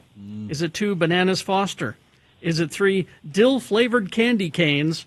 Or 4, fungus toenail cookies? Yeah. Let's go with 2. Bananas Foster? Oh, no. Yeah. Sorry. Baked Alaska. Baked Alaska Yes. is correct, yes. The point for Gina. Gina controls the question. Could go commanding lead here. Gina, what is the name of the hospital where the Joker was? Okay. What is the name of the hospital? Is it 1, St. Elsewhere? Mm-hmm. Is it 2, Metropolis Memorial Hospital? Is it 3, Gotham General Arkham Asylum? Or 4, the Psychoneurotic Institute for the Very, Very Nervous? Will it have to be the Gotham one? Correct. Yeah. It's 2-0, Katie. Oh, Katie. Your turn. Okay. Tell you what, Katie, let's You're going to give her an easy one, aren't you? I'll let you choose. You These want ones are hard. you want aliens trivia or my last Willy Wonka trivia? Willy Wonka. Okay. What kind of chocolate bar does Charlie Bucket receive as a birthday present in the 2005 film? What kind of chocolate bar? Is it 1, Wonka's Whipple Scrumptious Fudge Mallow Delight? Is it 2, the Scrumpdiddlyumptious bar? Is it 3, the Supercalifragilisticexpialidocious Nougat Just Nougat bar? Or 4, Reese's Elvis-inspired peanut butter and banana cream? Number 2. Oh. Must be number 1 then. Number 1. Oh, Gina. great. Gina's Wow. won the I game. think I just won it. just 3 like 3 to that. nothing, Katie. Waltzed right over you there. 3 to 0. Congrats. Oh, see that? How generous was that? That is. Of Katie to say congratulations. She's only saying that because she knows she's going to get the ticket. She's a gracious loser, and I like to reward that by giving you these Hozier tickets, even though I beat you. Yes, thank you. Thanks so much. All right. How nice. Hang on the line, Katie, and Katie will tell you how Katie can get your tickets, Katie. Yes. Listen, I've got to go. I just got a call from Mrs. Ola. Yes? We're working on Chapter 4 of How to Get Your Man. Oh, there you go. All right, big boy news now, brought to you by. Led Zeppelin fans, don't miss Jason Bonham's Led Zeppelin Evening celebrating 50 years of physical graffiti, Sunday, August 10th at Deer Valley's Snowpark Amphitheater. Get tickets at thestateroompresents.com. Well, we may all know, I mean, maybe we all know, that Jennifer Love Hewitt and Sarah Michelle Gellar, we may all know what they did last summer. But Hewitt just revealed something that many did not see coming. In a profile with Vulture, Jennifer Love Hewitt addressed online speculation that there is drama between her and Sarah Michelle Gellar. Well, I honestly don't even know what that was or how that all came to be, Hewitt said, adding that it's just unfair. People tend to pit women against each other to fuel an unhealthy narrative. Why do we always have to be against each other and out for each other, she said. When asked if she's run into the Buffy the Vampire Slayer actor, that would be Gellar, to discuss the speculation, Hewitt responded by saying, "No, I haven't seen her. Literally, we've not talked since I saw her at 18 years old when the first movie came out. That's why it's so funny to me," she says, continuing to say that as far as she's concerned, she and Sarah Michelle Gellar are good. Well, you're not that good if you haven't talked to her since the first movie came out. I mean, really. For everyone asking, I never got to see at Jennifer Love Hewitt, who was fantastic in the movie. I was inside with my kids with when the big carpet happened, and unfortunately, Jennifer Love Hewitt didn't come to the after party. So, there you go. I have no idea. I don't know. Let's see. The trail. Let's see. Utah's political leadership is regrouping after three failed attempts to take public lands from the federal government this year. But the state has signaled that it's just getting started, per a tweet by Senator Mike Lee, and will continue its decades-long battle to control lands managed by agencies like the U.S. Forest Service and the Bureau of Land Management. Would we like to bring them under the state management? Absolutely, said Reg Johnson, Director of Public Land Policy Coordinating Office, because we think we can give better guidance. In some ways, the odds couldn't be more in Utah's favor. It has a conservative U.S. Supreme Court with a proven willingness to upend longstanding precedent. It has a White House administration that's already committed to changing the rules that govern public lands and slash the budgets and personnel of the agencies that manage them, and it has a Republican majority in Congress. But shifting policies in the West, along with a surge in Americans visiting and bonding with public lands in the region, has also created more barriers. But, they keep at it, and if things keep being the way they are, this political climate, who knows? Maybe the federal government will say to Utah, just take all the public land. Take it all. I don't think so. Well, there's certainly been a lot of things that have happened recently that you would say, well, I don't think that would happen. This story is just another example of how the legislatures don't care what the voters have to say. Yeah. A man who went missing Saturday afternoon while swimming at Yuba Lake has been found dead, according to the Utah Department of Natural Resources. The man was last seen swimming at Yuba's State Park's North Beach, reported missing at about 4:30 p.m. They did commence a search. The man's body was found around 8:30 p.m. and recovered from the reservoir. Officials did not release a name, but said that he was a 39-year-old man from Salt Lake County. And a man's body has been found after several hours of searching Causey Reservoir. A 23-year-old man jumped off some cliffs into the water. I know exactly. I used to go there and do this same thing. And jumped. Don't do that. If you don't know what you're jumping into, don't do that. They did cliff diving, cliff jumping. He jumped in from a cliff into the water. He initially resurfaced, but then went back under the water and didn't come up. A major search effort was initiated, and his body was recovered. Donald Trump once promised to focus on the worst of the worst as he sought to ramp up immigration deportations, but a recent interview from his acting ICE chief underscored just how far the administration has departed from that vow. ICE is doubling down now on arresting undocumented immigrants without criminal histories. Todd Lyons, the acting head of the federal body, told CBS's Camilo Montoya Galvez that under this administration, we have opened up the whole aperture of the immigration portfolio. If we encounter someone that isn't here in the country legally, we will take them into custody. That approach marks a sharp break from the policies of the Biden administration, which directed agents to apprehend undocumented immigrants with criminal backgrounds, those who posed a national security threat, and those who had entered the U.S. more recently. It also countered claims that the Trump administration once made about focusing on those with serious criminal records, and prompted sharp blowback as ICE agents have targeted everybody, from a high school student driving to sports practice to immigrants attending routine court hearings. Of the roughly 100,000 deportations ICE has documented between January 1 and June 24, about 70,000 involved a person with a criminal conviction out of 100,000.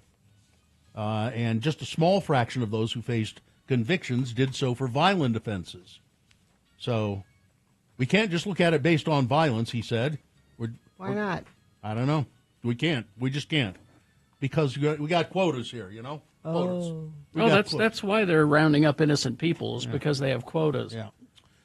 Behind the razor wire of her rundown Florida federal prison, Ghislaine Maxwell has always been clinging to the hope, apparently, that when Donald Trump was back in the White House, he'd set her free. Well, he wished her well. Yeah. He did. He did. I know. A disgraced British socialite called Max by her fellow inmates is still waiting. Maxwell was convicted in 2021 for recruiting and grooming underage girls for billionaire pedophile Jeffrey Epstein, who was found dead in his Manhattan jail cell in 2019. She has served 3 years now of a 20-year sentence. Max was very upset, was very into her appeal, a source said. That was the biggest thing that was always happening. Before she would tell anybody, she was waiting for Donald Trump to be reelected and become president, that things were going to be different then. Max was quite confident that things were going to change with her case. Freedom is 100% in her focus. She says, I will not be here in 20 years. You know, I don't know, maybe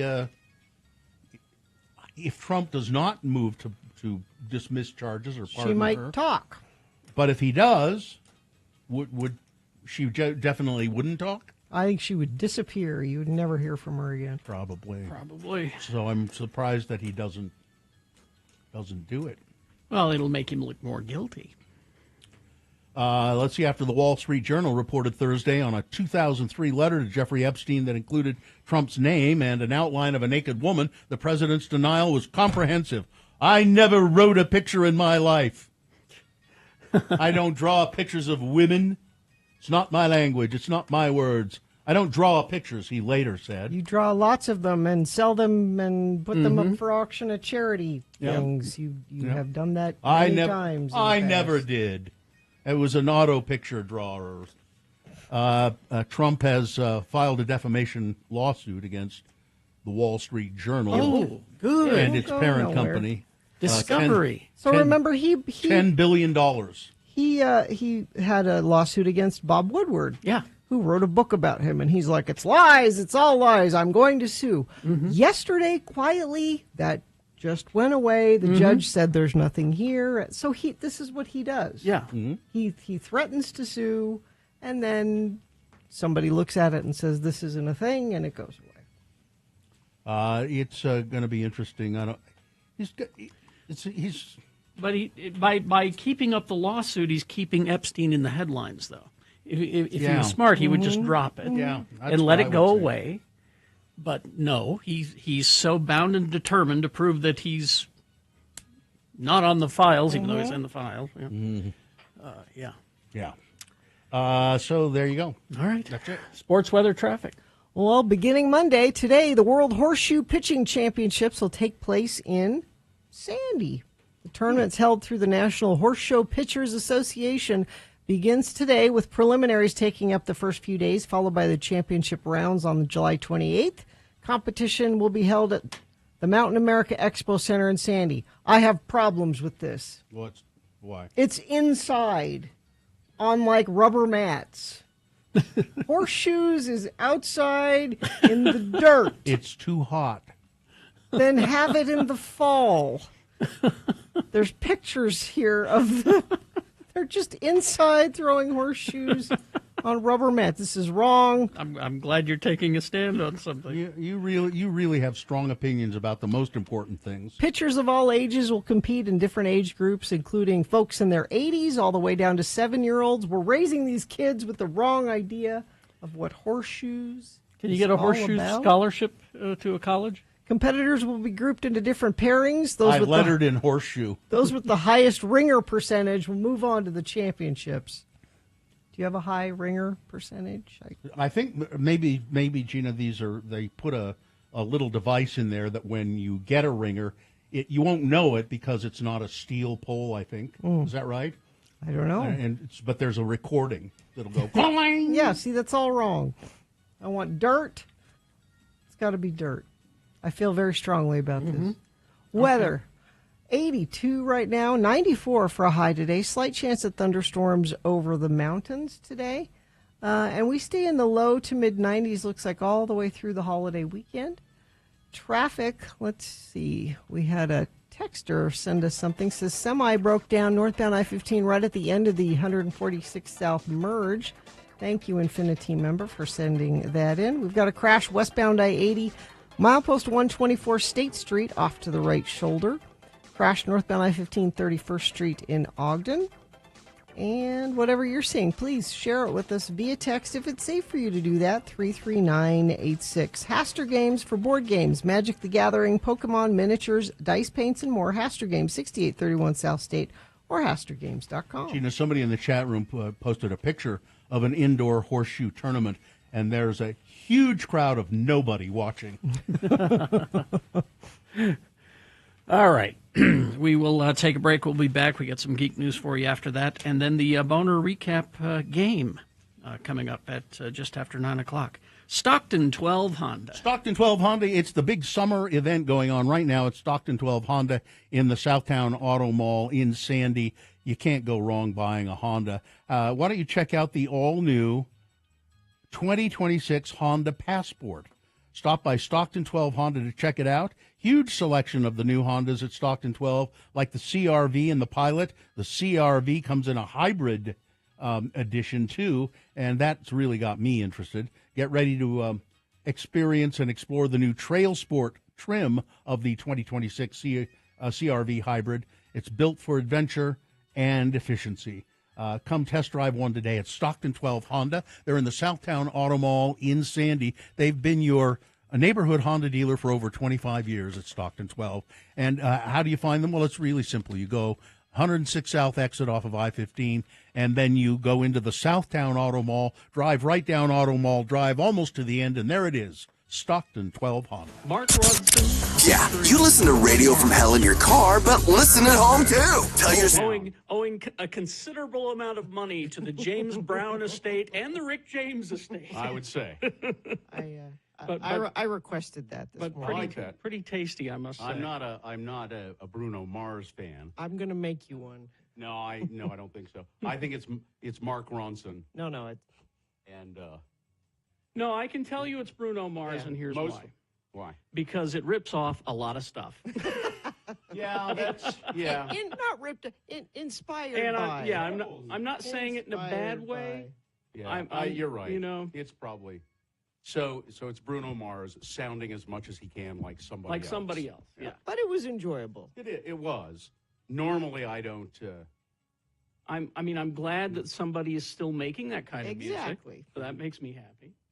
Yeah, I mean, because I do love that kind of music. Beck had to do it a few years ago. Yeah, which was kind of odd, but so are you okay, Gina?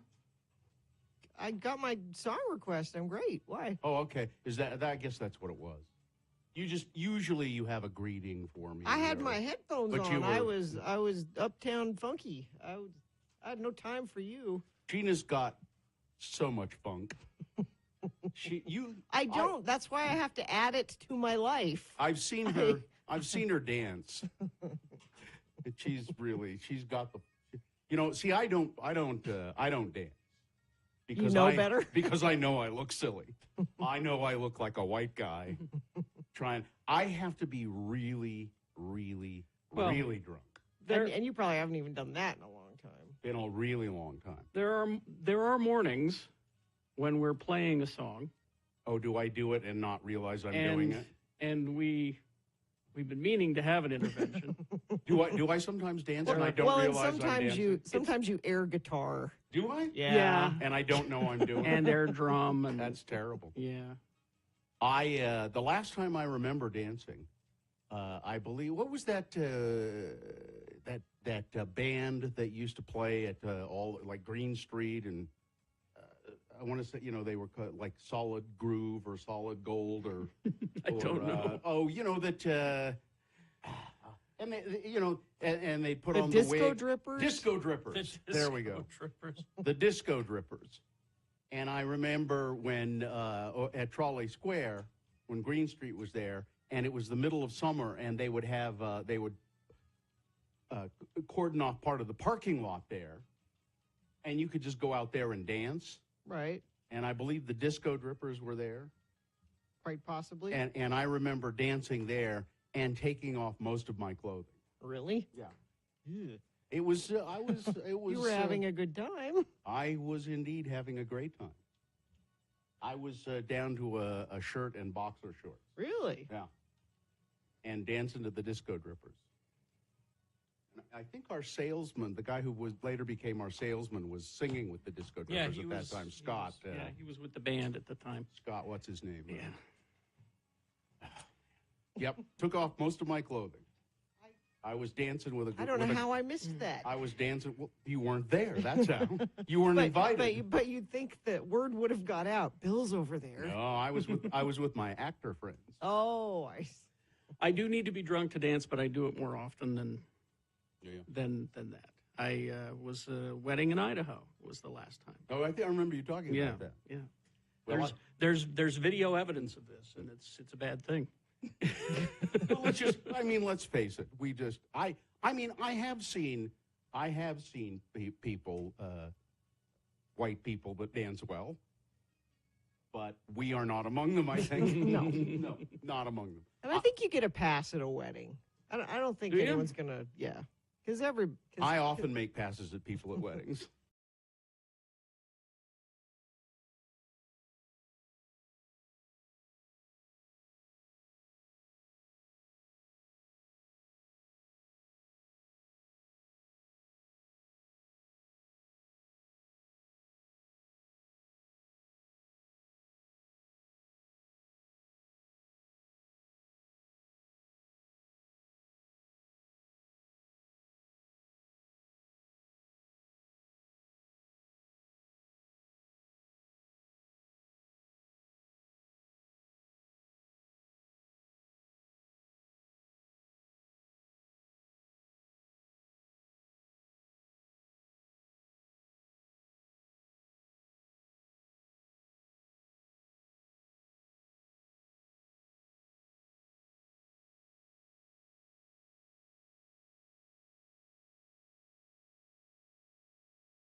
this a sponsored feature? Yes, it is. Cabin Fever, locally owned and operated since 1982, located in the heart of Trolley Square. Cabin Fever, so much more than a gift store. All right.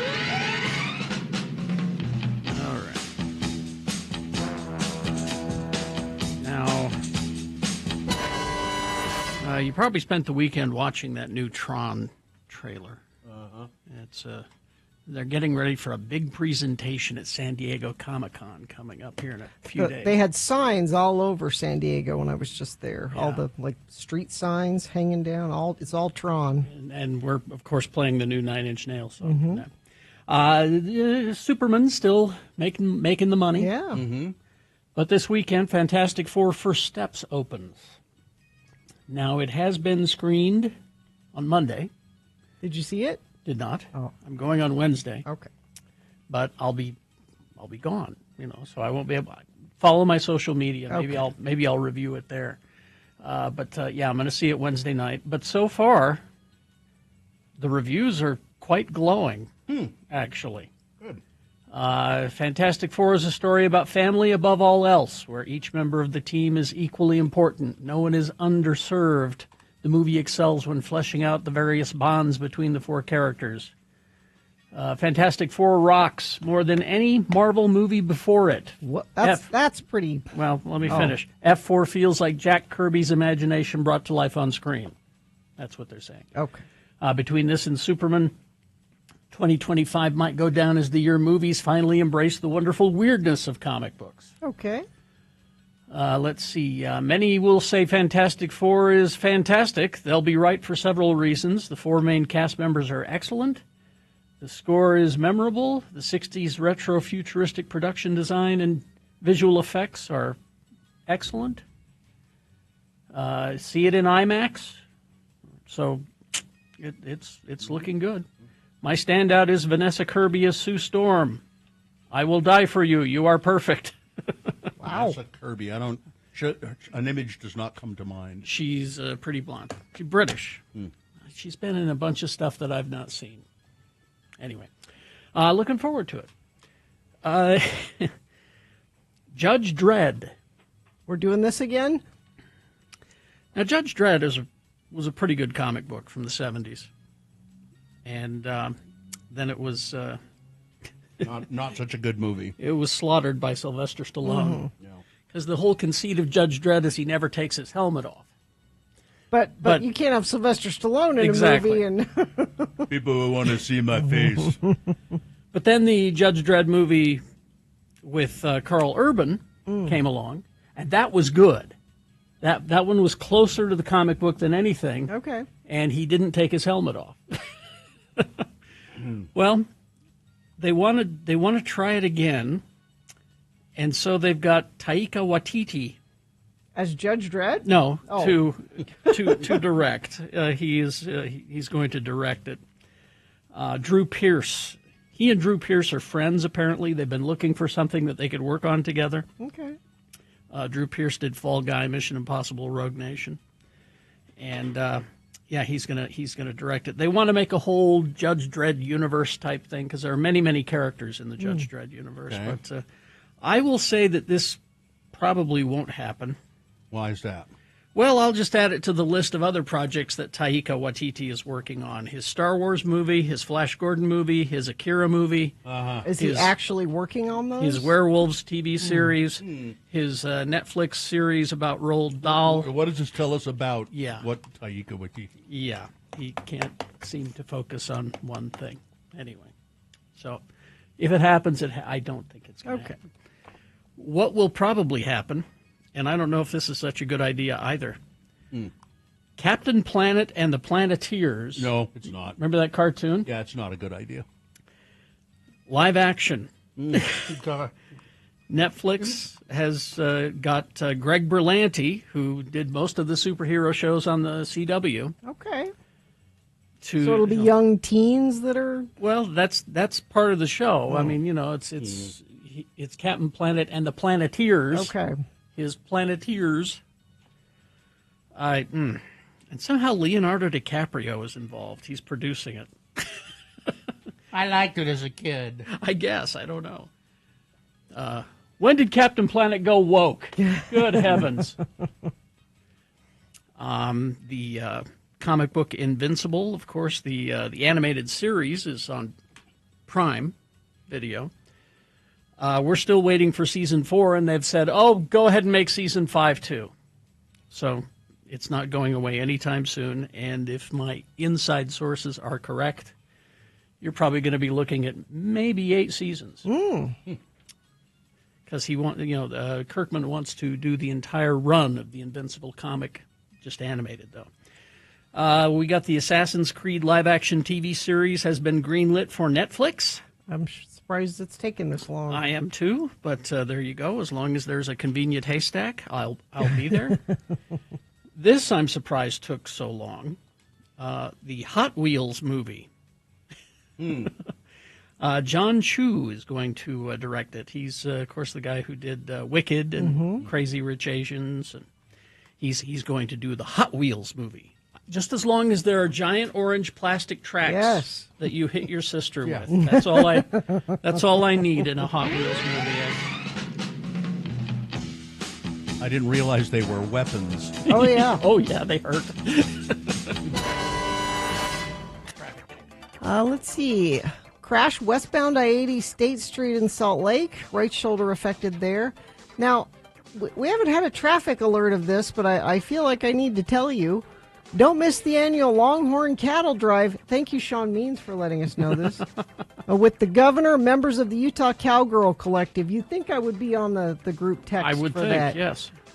Is going to be traveling through the heart of Salt Lake City today to get off the Rodeo Pioneer Week in Utah. The cattle drive will begin promptly at 9 a.m. and conclude at the Utah State Fair Park around 10. Don't you think it's a little weird that they're having a cattle drive and it starts right here at Ruth's Chris Steakhouse? It does. It's going to start right here on West Temple. So be aware that that's happening downtown starting soon, I guess. If you're out there, Infiniteam can give us an update on the cattle drive. If you're in the area, let us know what you're seeing. Experience the power of Laser Rush, a mind-blowing laser show set to the legendary music of Rush, created by the acclaimed Laser Maestro. This immersive spectacle lights up the dome with epic visuals and classic rock, only at Clark Planetarium. All right. KXRK Provo, we will take a break. We will play a song for you, and after that song, it's the Boner Recap game. Easy to play, easy to win the prize. What is the prize for this? Catch Dropkick Murphys and Bad Religion. Both of them together at the Union on August 2nd. Dropkick Murphys and Bad Religion tickets, 877-602-9696. All you got to do is call and tell us who won the boner this morning. Pretty easy if you were listening. If you weren't listening, you could maybe guess, but why take that chance? Go ahead and cheat. Go to x96.com, click on the box that says Boners July 21, 2025, and you'll see the answer there to get those concert tickets. 877-602-9696 is the number. BigOTires.com.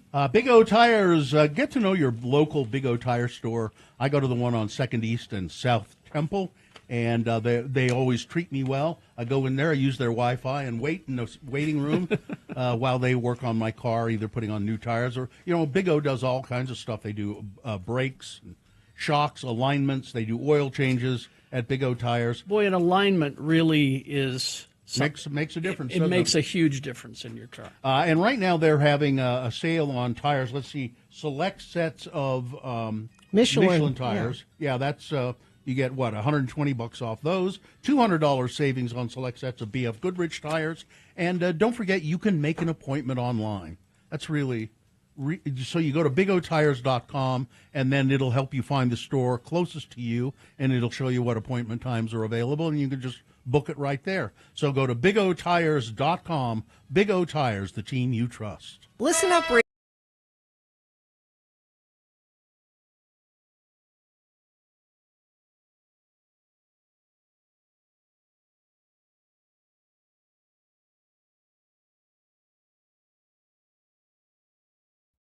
It is the 23rd century. Humans have left the lowly confines of planet Earth and have sought their destiny among the stars. While many things have changed, one constant remains: the need for young men to venture forth and do the work of the Lord.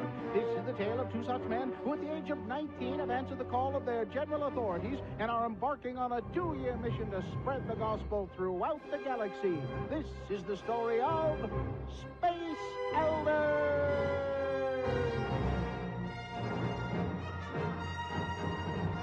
In this episode, we find an old adversary of Butch and Lehigh planning their demise. So, bounty hunter, you will bring me Christiansen? Jabba the Hutt was very fond of his wrangler. He would pay me more for a complete set of missionaries. Christiansen made me look weak in front of the Emperor. Only by turning Christiansen to the dark side will I be able to regain my place by the Emperor's side. Sell him to that slug, Jabba. I have arranged to have the elders meet you on Bespin. There you can ambush them without anyone noticing.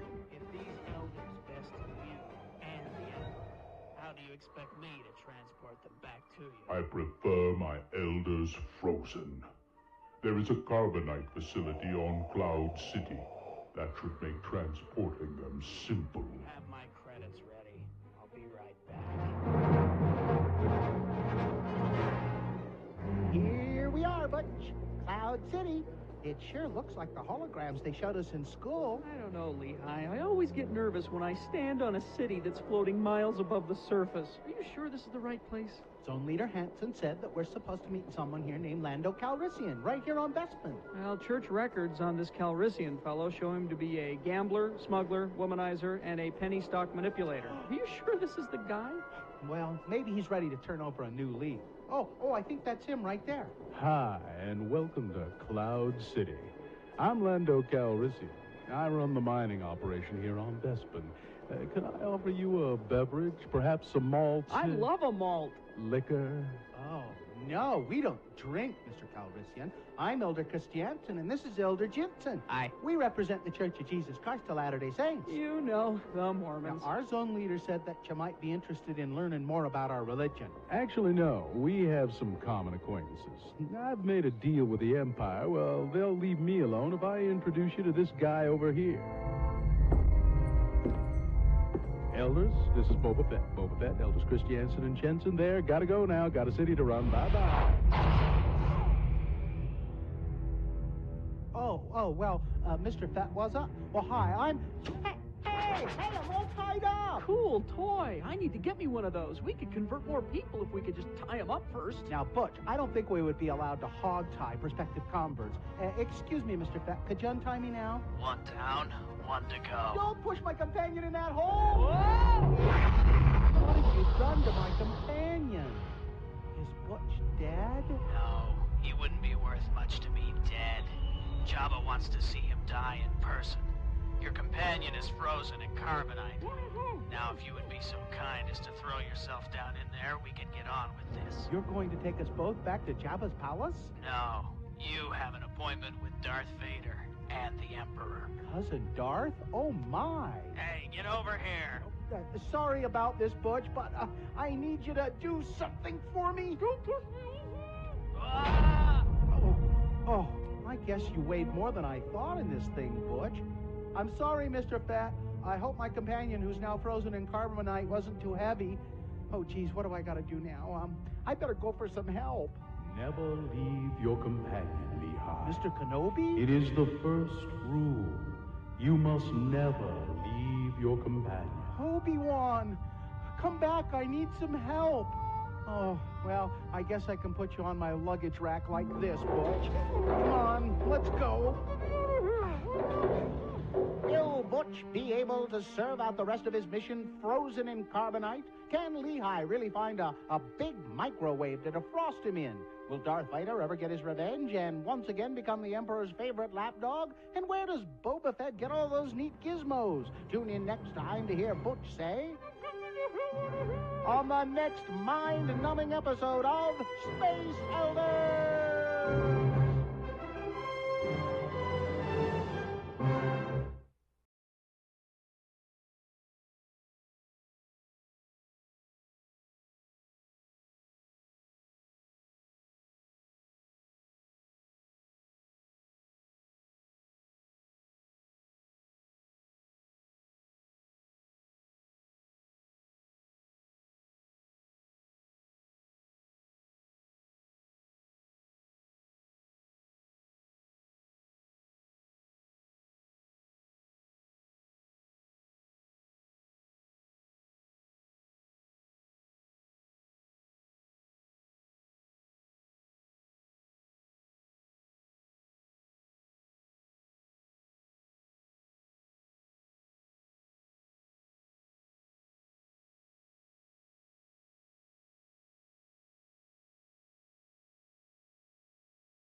Yes?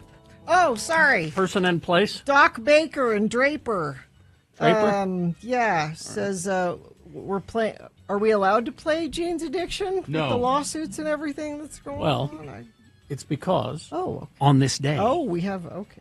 In 1991, the very first Lollapalooza was held. Chandler, Arizona, at Compton Terrace. And the lineup included Jane's Addiction, Susie and the Banshees, In Living Color. Let's see, Nine Inch Nails, Ice-T, Butthole Surfers, Rollins Band. Wow, that's a show. That's a show. 1991. All right. Well, let's begin with the Boner recap, shall we? Yes, let's. The Boner recap, this is a way for you to win a fine prize, and we have somebody there. Doug is here. Hey, Doug. Hi, guys. Hi, what's up? What are you doing? I'm just working today. Okay, Doug. If you can tell me who the winner of the Boner voting was today, you will win a prize, which is what again? Tickets to see Dropkick Murphys and Bad Religion at the Union on August 2nd. That's not too bad, is it? That is excellent. All right, Doug, all you got to do is tell me. I'll read these three candidates. You tell me the winner. Were you listening earlier? Do you know who it is? I listened, but I didn't hear the winner, but then I cheated. Okay, good. Good for you. Boner candidate number one was flying on that dadgum plane doesn't make you a dadgum pedophile, dadgummit. That's Republican Congressman Tim Burchett, really bright guy, who said that Jeffrey Epstein's dadgum plane, just because you're on that plane doesn't mean you're a dadgum pedophile. And then he went on to say, a lot of wealthy people were on that plane. Now, I'm not a wealthy man. That's because my daughter, she rides horses. So he's making a joke, too. You see. Yeah. Then there's Boner candidate number two. It's them radical leftists that caused Trump's legs to be all swole. Donald Trump, there's, who was it? Oh, it was Tuberville. Tommy Tuberville says, you know what's causing his venous insufficiency. It's because he's having to fight the left all the time. Fight the liberals. It's bad for his health. Okay. Yeah, sure. And then Boner candidate number three. I've tried to refrain from nominating Trump for Boner of the Day, but this was just too much for me. When he's threatening to hold up a new stadium deal for the Washington football team, the Washington NFL Commanders. He's going to hold up the funding for that unless they agree to become the Washington Redskins again. And he wants the Cleveland Guardians, is it? Mm-hmm. To go back to being the Cleveland Indians. Doug? Uh-oh. Are you guys there? Yeah, Hey, Doug. yeah. I lost you for a second. Okay, well, we're here. Who won the Boner voting today? Okay, I think it's the big distraction, number three. Yeah, you're right. There you go, Doug. Hold on. Katie will tell you how to get your prize. Hold on. Thank you guys very Oh, You're welcome. Sorry. Hang on. Yeah, guy in the chat room. All this talk about major league stuff when Trump is really obsessed with the minors. Hi-oh. Hey, ho. Boom. It's just you should have a lot of other things to worry about when you're the president of the United States. I would hope. You would think. Just gets right down there in the minutia. That's not good for the TV show. Oh, yeah, you're right. Because that's what he's making is a TV show. Yep. He's not, he's playing the part of the president. Yeah. That's why he had the set redecorated. Yep. All gold and everything. And it's that video with the which shows him sitting in the White House with Barack Obama, and then they use computer generation to have Obama Arrested. thrown to the ground, handcuffs put on him, Yeah. and taken out of the room by immigration officials while Trump grins like a moron, is the most distasteful thing I can imagine. It's distasteful. It incites violence. And it's moronic. All of those things at once. Yeah. Drives me crazy. Absolutely crazy. What else we got? Oh, I need something else. Let me show you something. We got some cookies. Because, we did that Tony Hawk event. Yeah. Oh, Oh, yeah. yeah, The Vert Alert. Was And Tony Hawk there? he was. Yeah. He's a nice guy. There was a tent set up next to our tent. Friends of the program, who it's a company called Graphics. And what they were doing is they were doing, it's like sandpapery kind of that you put on your skate deck. It's the grip. Grip tape. Grip tape so you don't slip. Sure. And he was doing custom grip tape designs. Well, like would cut it out. So he could do a spaceship or a skull or whatever it is you wanted, right? Well, he made, you can't really see it, but it's the X96 logo, grip tape. Oh, we don't have camera right now, so you can't see it.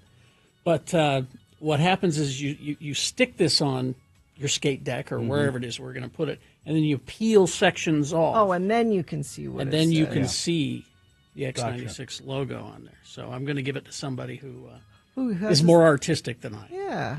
Well, that was nice. Maybe we'll put it on one of our vehicles or something like that. That would be very cool. But that was very cool. Can you sort of see looking at it where it is? Yeah, you can see. If you look at the back, you can see where it's cut. Yeah. And so that's really cool. You just peel the sections out, the proper sections. What does it come in, big sheets or something? Yeah, you can buy it in this big sheet, and he had this cutter up there that he was doing custom shapes. And it's like that cutter we had that would turn other radio stations' stickers into X96 stickers. Yeah, kind of. Except he was doing, at your request, whatever it is you wanted. I told him, we said, let's try to do the Radio from Hell logo. And he goes, there's an awful lot of space there. So it'll be easier to do the X96 logo. Okay, great. Well, and the X96 logo was kind of created as a skate deck decoration, if you remember, all the way back then. That was kind of the purpose of it. So it makes sense. Yeah. All right. Anyway, so thanks to Graphics for that. Okay. Well, let's take a break. Short break. We'll be back after these with some leftover news for you. And then Bad Brad Wheeler is stepping in here to talk about Pie and Beer Day. On the way, stand by. Stockton 12 Honda. Have I mentioned Stockton 12 Honda lately? Yes. I don't know if I've made you aware that it's your neighborhood Honda dealer, and I'm not sure that I've ever said that I've bought several cars at Stockton 12 Honda. Maybe I should just talk about Shane Parrish, the general manager. We saw him at the event, the theater, Salt Lake Acting Company. And I hadn't seen him for a while. He's let his hair grow out, and his companion that he was with said, as a matter of fact, he just cut it. It was even longer. Really? Then I said, wow. Man, but Shane is a great guy, and he's a really good general manager out at Stockton 12 Honda. And people like working for him, you can tell, because they've been there for a long time. Right now it's the Honda Summer Sales Event.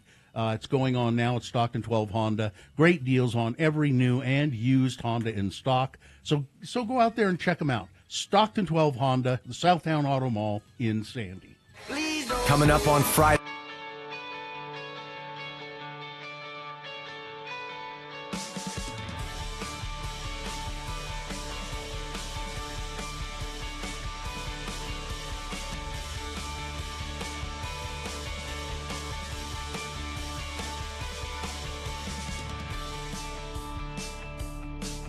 Well, I have a story for Gina to begin the news. I'm ready.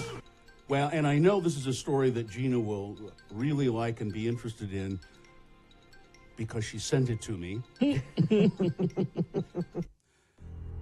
A man who murdered his niece, a niece who was also his lover, by smashing her. What does that mean? It's a detail. Yes, it is. There's more. But wait, there's more. And it gets even better, doesn't it, Gina? Yeah. He killed her by smashing her over the head with a TV. He's been put in jail. It's Uncle Lover. Christopher Wall is his name. Was convicted of battering Haley Wall, who was his niece as well as his lover. He was been ordered to serve a minimum of 14 years behind bars. Only 14 years? A minimum. You kill your niece who you're having an affair with a TV, and that's not automatic forever? Well, Gina, I don't know where this is exactly. You should know. What town is this I believe it's in the UK. Well, then, you know how liberal they are in the UK. Christopher Wall, it says here he's facing a lifetime behind bars. So it's a minimum of 14. It's 14 to life, I would guess. My guess is they won't let him out for a long, long time. She was found with a bloody head outside a supermarket in Bournemouth after being battered by Mr. Wall. Before she slipped out of consciousness, she was able to tell emergency crews her name and address and that her partner had beaten her. When police visited the home, they found signs of a disturbance on the second floor, including a door on the landing that was knocked off its frame and 2 long dark hairs embedded in a crack hallway up the door with a number of blood spots. Embedded in a crack halfway up the door, I should say. Officers also found a large flat-screen TV at the bottom of the stairs, and there was blood all over the flat-screen TV, and he finally said, yeah, I beat her with the... We were watching the Great British Bake Off, and she pissed me off. So, yeah, there you go. Murdered his niece, who was also his lover. Niece lover.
We might have to bring Brad in then, because I don't have that much. You don't?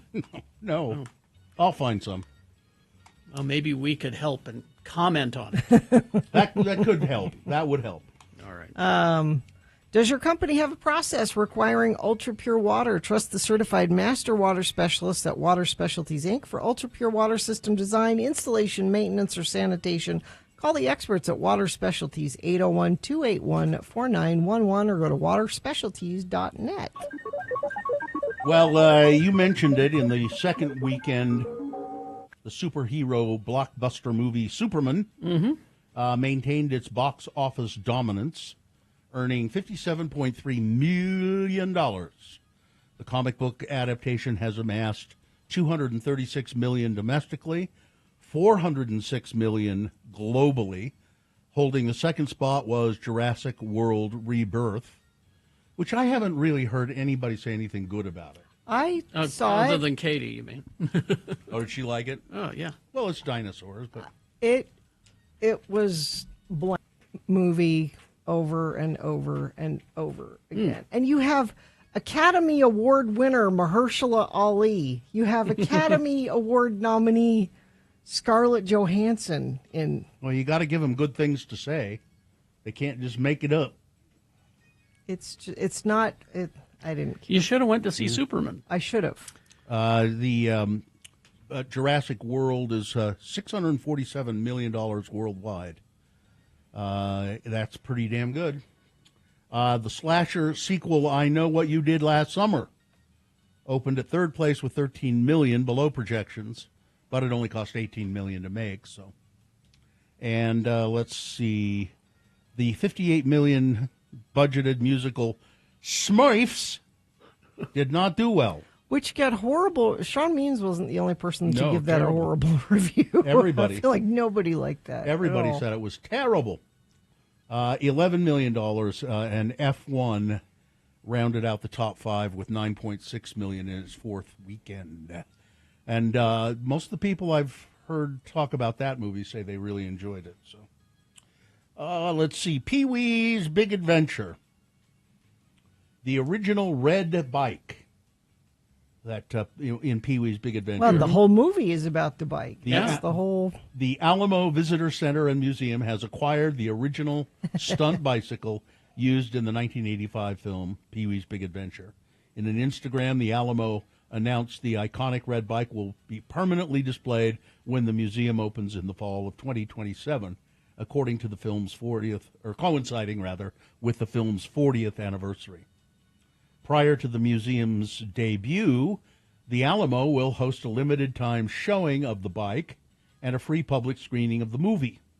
The Alamo assured fans that the bike will be safely stored until its public debut, joking that it may be kept in the basement. In the basement, yeah. I'm reference worried to the that joke in the movie. people are going to, obviously, they're going to want to sit on it and take pictures on it, and it's going to get ruined. Well, isn't it? If it's displayed in a museum, they'll do it in such a way. Yeah, they should put it behind glass. That's not the picture we're looking at, Gina, is not the way it's going to be Oh, well, I didn't know. displayed at the Alamo. It'll be in indoors, and it'll at the very least have velvet ropes in front of it, but probably it'll be. It was like when we went to Savannah, we went to the park where the Forrest Gump benches, the famous, life was like a box of chocolates bench, and we were looking for it and couldn't find it, and so we're Googling what happened to the Forrest Gump bench. They had to remove it again and put it in a museum because people were ruining it. They were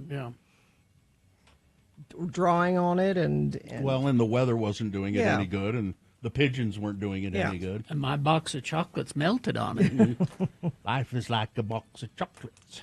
Bruce Springsteen and the E Street Band recently completed their most successful world tour ever, grossing over $700 million. Good for him. Making it the most lucrative in his long touring history. Spanning one. So he's legendary for the length and number of shows he does, and he's still doing it. Spanning 129 shows across 2 continents from 2023 to 2025. The tour sold 4.9 million tickets, averaging 37,900 tickets and $5.7 million per show. But Trump said he's not that popular. The recent tour's nearly he's popular over there in Europe where they're all communists and socialists. The recent tour's nearly 730 million gross, more than doubles the 347 million earned by Springsteen's previous top grossing run of shows, the Wrecking Ball tour in 2012 and 2013. This will join the ranks of the top 10 highest grossing tours of all time. So Taylor Swift, the Eras tour, some very long U2 tours, Coldplay, and Ed Sheeran in the short list of artists who have grossed over $700 million on a single tour. The money earned from Springsteen's recent tour also solidifies his standing in the $2 billion touring club for his career, alongside only 4 or 5 other artists. Speaking of Coldplay, software firm Astronomer has announced the resignation of CEO Andy Byron following the controversy of his attendance at the recent Coldplay concert. In a statement on Twitter, Astronomer said that co-founder and chief product officer Pete DeJoy will serve as its interim CEO while the board seeks a permanent replacement. Astronomer stated that its leaders are expected to set the standard in both conduct and accountability. If they had just kissed on the kiss cam, nobody would have known about this at all. If it had just been, kiss cam, and they kissed and moved on to the next one, the reason people were suspicious is because they were like, oh, no, oh. And then Chris Martin said, either they're having an affair. So the internet goes, I wonder if they are having an affair. If they had just acted normally, we would not be aware of any of this. The video has prompted an astronomer to place Byron on leave, put him on leave Friday, and then accepted his resignation the next day. But did you see Real Salt Lake decided they're going to do their Coldplay kiss cam? They called it that. And the gag is now, when the camera finds you, you're supposed to cover your face or duck down. That's the new gag. Everybody should do it. Everyone is doing that now. His wife, I hope she gets every penny. Let's see what else we have here. Metallica. The popular EDM festival Tomorrowland in Antwerp, Belgium, was at risk of cancellation after a massive fire destroyed their main stage on this past Wednesday, just one day before the festival was scheduled to begin. Well, despite the setback, the festival was able to continue thanks to Metallica, who airlifted their M72 World Tour stage from storage in Austria overnight and quickly assembled it at the festival grounds. Wow. This allowed headlining acts like Swedish House Mafia, David Guetta, Steve Aoki, Dylan Francis, and Deadmau5. That's a lot of big names in that festival. Eric Prides to proceed with their performances as planned. They saved the day. The news of Metallica's involvement was first made by Dutch DJ Martin Garrix, who shared a photo of him and Lars Ulrich on Instagram on Friday and captioned his post, "My set at Tomorrowland is still happening. Massive love. This, hands down, will be the most unique Tomorrowland festival ever." Nice of them to do that. Yes. Let's see what else we have here. Do we have any? Ozzy Osbourne, final live performance at the historic Back to the Beginning concert on July 5th, captured in a 100-minute film set for release in 2026. I'll watch it. The concert film is produced by Mercury Studios and will feature highlights from the 10-hour farewell event, which went on to set a record as the highest-grossing benefit concert of all time. In addition to capturing the reunion of all four original members of Black Sabbath, as well as Ozzy's solo set, the film will include additional performances from the star-studded lineup, behind-the-scenes footage, and interviews with guest performers. One of the day's many standout performances was turned in by Youngblood, who has announced that he will release his live performance of Changes from the show as a standalone single. In addition to the concert film news, Osbourne also announced the publication of his new memoir, Last Rites, which will be out October 7th. And then you can just remain seated, Ozzy. If he would like to, it's yes. Okay. Weather, 84 right now. Going to get up to 94 for a high today. 10% chance of thunderstorms this afternoon, just those ones that kind of pop up over the mountains a little bit later. Overnight low 71. Tomorrow, 92. We stay in the low to mid-90s without really much chance of anything else happening. I'm looking all the way through the first part of the weekend. Thank you. We'll talk to Bad Brad coming up after these. Listen to Radio from Hell at Home when you first wake up. Just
I was with him until he mentioned Red Delicious. Those are terrible apples. That's one of the worst apples ever. Not delicious at all. No. Very red, but not delicious. All right. Listen, they're not good for making pies, that's for sure. No. Our good friend Brad Wheeler has joined us in the studio. It's time for another Pie and Beer Day. This is how many you've done, do you know? I think this is the 12th annual. 12th annual Pie and Beer Day. Yeah. Where, how did you come up with this idea? You know, I learned about it when I was a kid, and I moved here back in 1979. Living out there, out in Roy. Our good friends, the Moores, lived in Clearfield, and they kind of helped us acclimate to Utah. Mm-hmm. And as we were trying to understand what Pioneer Day was, Mr. Les Moore said, "Brad, all you need to know about is Pie and Beer Day. Just forget the rest." There you go. And he taught me that. And then, I guess 12 years ago, someone asked, how do we have a fundraising event? And I suggested we have Pie and Beer Day. Mm-hmm. Someone said, that is the dumbest idea you ever had. And said, why don't you go make a promo? And I went and made a promo. And then 24 hours later, the New York Times called me. Really? And did an interview. And I got calls from Catholic high school teachers and college professors and said, Brad, we always thought you were going to do something, but we had no idea it was going to be pie and beer. And then, we had the first one at the beer bar. Yeah. And for me, the 24th of July in the bar has always been kind of like the kiss of death. I spent many days alone on 25th Street. At a bar there, yeah. Yeah, running the bar. Mm-hmm. And I had no idea that everybody was just waiting for somebody to say pie and beer here. And it was an incredible showing of people. Yeah. So this is the first year you've moved it out to the ballpark. One year we did it at the Gateway, and then we came back to Beer Bar, but the city and the fire department and health department's like too many people, Brad. The time I went to it there, it was just like you couldn't even move. There were so many people. It was pretty wild. Yeah. Yeah. So now you've got the Smith stadium. Ballpark. And you've got the whole thing. I got the whole thing. And so pie and beer. Pie and beer. So then everybody started saying, well, what are you going to do with the stadium, Brad? Mm-hmm. Are you going to have a celebrity baseball game? And all I could think of was, I don't know if I can get Bill Allred to strike Craig Worth out on third base. I don't think that's going to happen. I don't know how am I going to get, what celebrities do we have that can play baseball? And then not Craig and not me. Right. And then someone said softball. I said, same problem. And then someone said, Brad, kickball. And I was like, kickball? Anybody can do that. And then they said, you know about the kickball teams in Sugar House? And I said, no. And I went on Facebook. I got a hold of a guy named Chris. How many kickball teams do you think there are in Salt Lake City? I have no idea. Take a guess. 20. 15. 30? 135 kickball teams in Salt Lake City. Wow. 135. I had no idea. I think I discovered a subculture. You know what I mean? Yeah. And I said, you guys want to play kickball in the stadium? And they're like, oh, my God, can we? So everybody's happy. They're going to come and play. And guess it's contagious. Now Nick Raimondo and Kyle Beckerman are putting together a kickball team. Are they really? To play against a bunch of firemen all-stars through the Salt Lake Valley. Go just for that. Yeah. Real Salt Lake guys are going to do that, huh? Yeah. That's incredible. I think the guys from Beer Bar are going to play on the team. Oh, that would be so fun. Yeah. That's worth it going right there. But you know what? There's pie and beer. Are you the only? How many members of the Pie Council are in the state of Utah? Are you the only representative? Are you guys?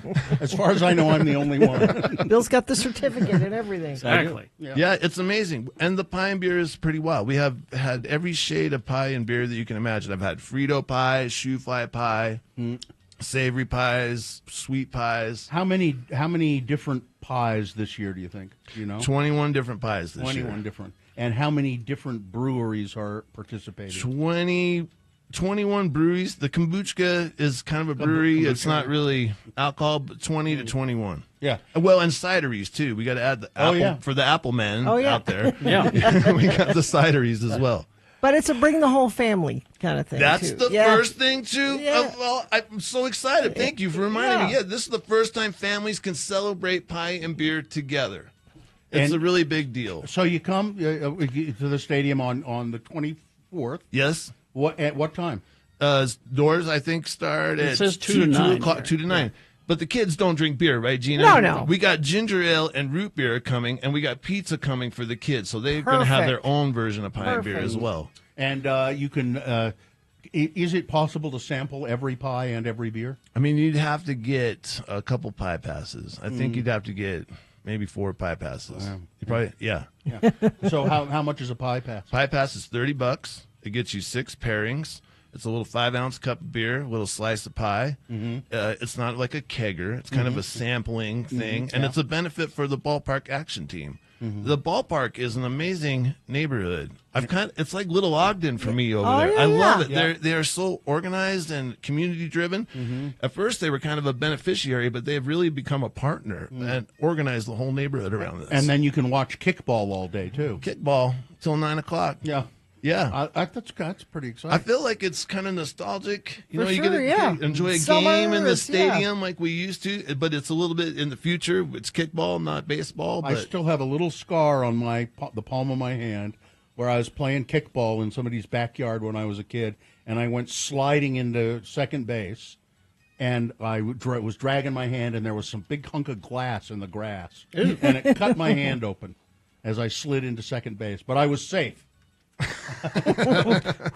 I was safe. With the blood trail right behind you, right? Went home and my mom said, yeah, we'll just patch that up. You don't need stitches. Probably should have had stitches. Rub some dirt in it. Yeah. Army pepper. It's and so there'll just be kickball going on all the whole time. Yeah, pretty much. we'll have a DJ playing some music. We'll have some announcers announcing the kickball game. We got Cody D and Nick coming to do some live action play of the kickball. Our Nick is coming. Nick is coming. Okay, Nick's your buddy. Nick's your pal. Yeah, and Cody D will be there. Cody Dangle.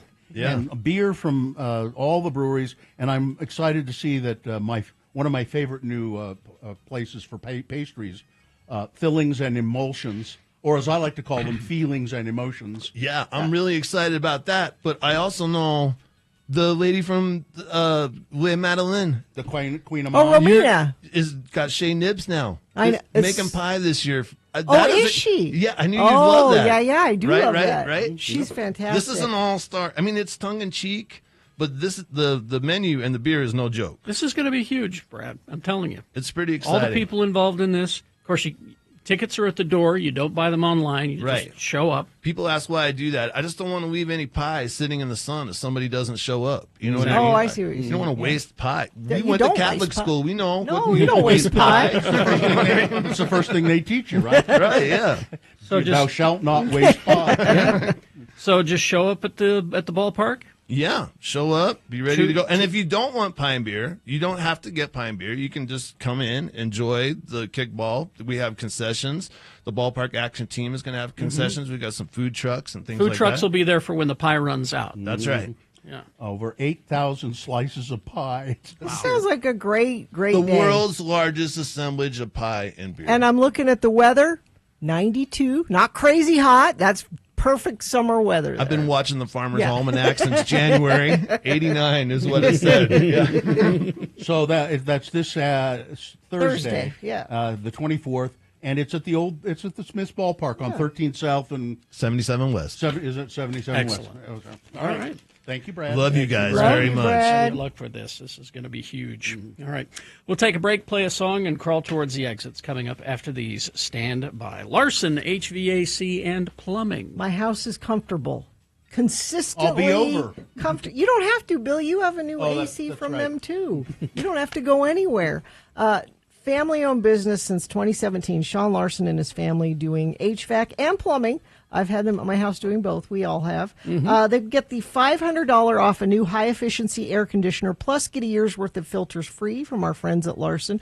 There are rebates that go away at the end of the year. So if you've thought about getting a new air conditioner, I would do it now while those are still available. The other nice thing about that is Larson will submit all the paperwork for you. You don't have to do any of it. You'll just get a check. I thought it was pretty mean of you, though, to tell the Larson family, make sure Bill gets a new air conditioner so he doesn't come over to my house. I don't want you at my house.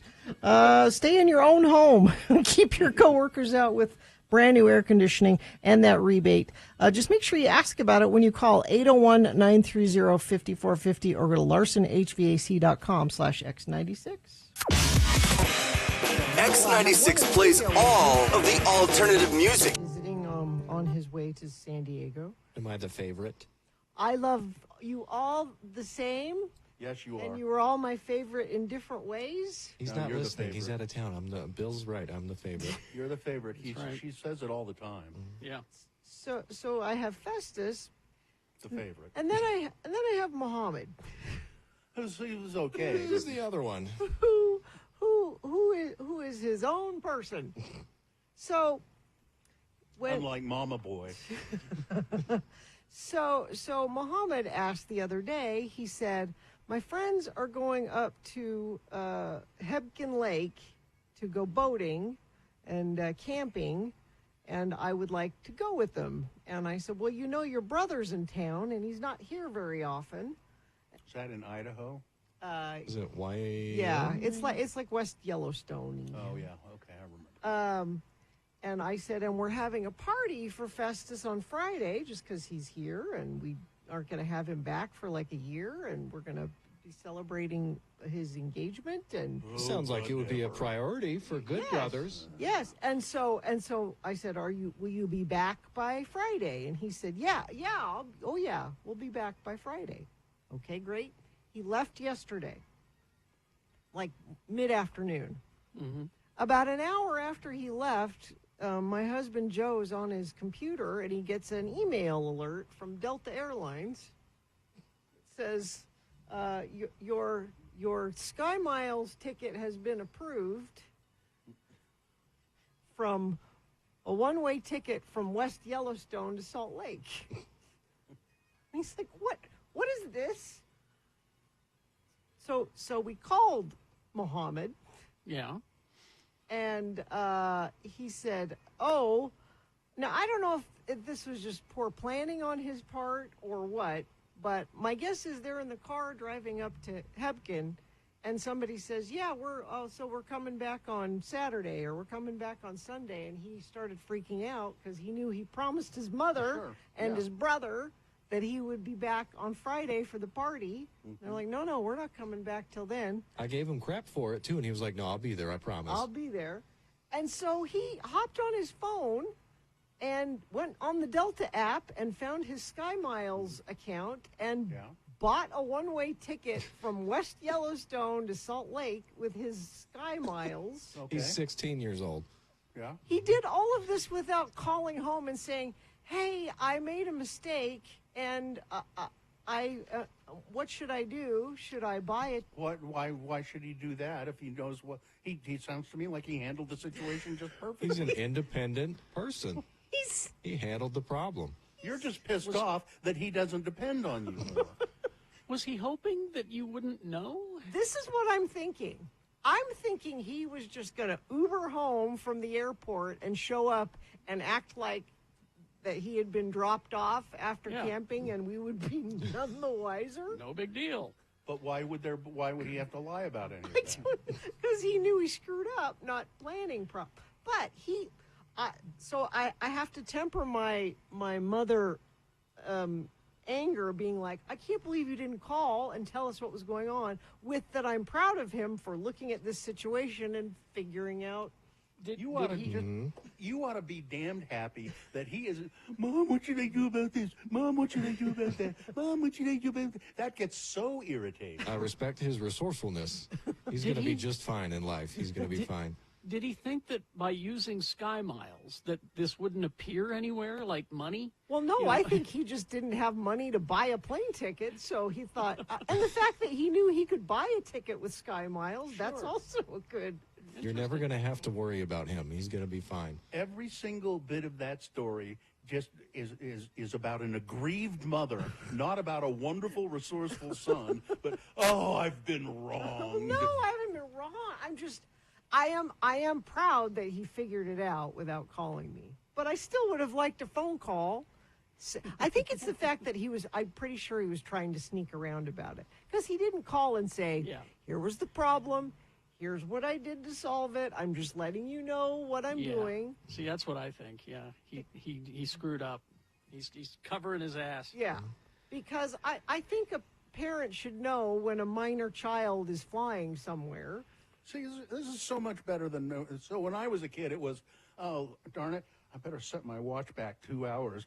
Well, my watch says that I was supposed. I'm on time. Look, see what my watch says. You set that watch back, didn't you, Billy? Oh, you didn't get away with that? No. No, because my mother was not stupid. I was going to say, did you think your mother was that stupid? I thought I could say, well, my watch must be broken, you see. But there's a thing with, and we talked about this last night at dinner, Festus. So Festus is the oldest, and Muhammad is the youngest. Mm-hmm. And the firstborn child gets the strict parents. She had all the energy to discipline and regulate. By the time you get, and maybe Katie's parents would say this about her, when you get to the youngest one, I'm tired. I do whatever you want. Do whatever you want. My parents had 2 kids, so yes, my brother got crap for everything, but I learned a lot from him on how to get away with things and stuff. But also, I was the good kid. Yeah, you're the baby. All right. Now, Festus, I have to go back on the fact that you may not be the favorite, because I was the oldest and I got away with everything because I was the favorite. She just loved me more. She cared if something happened.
Did it? Yeah, I guess. You could have just patted it on the head and gone with something else. Send it on its way. Yeah. Well, I guess it deserved a little attention. Yeah. I need to get out here and see if them Longhorn cattle are still in the road. They're doing the cattle drive out to the fairgrounds. It goes. Ironically, it goes from Ruth's Chris Steakhouse. They're going away from the steakhouse. Yes, toward the goes on West Temple to North Temple, then goes west on North Temple for a ways down to the fairgrounds. I don't think you're going to have any problem. Okay. Okay. I saw some cops out there earlier, but nothing now. Do you remember that year that one of the bulls got out and ran into the gateway and jumped off the... Do you remember that? Yeah, committed suicide. Yeah, jumped off the balcony onto the ground below and... Forgot about Took that. its own life. Mm-hmm. Yeah. You're never going to take me to Ruth's Chris Steakhouse. You'll never take me alive. Yeah. All right. So, do people still go to the Days of 47? Sure. You kidding? Rodeo? Do they? It's a huge deal. When was the last time you went? Well, I used to participate in all of these. I queened. I junior posse'd. I did all that.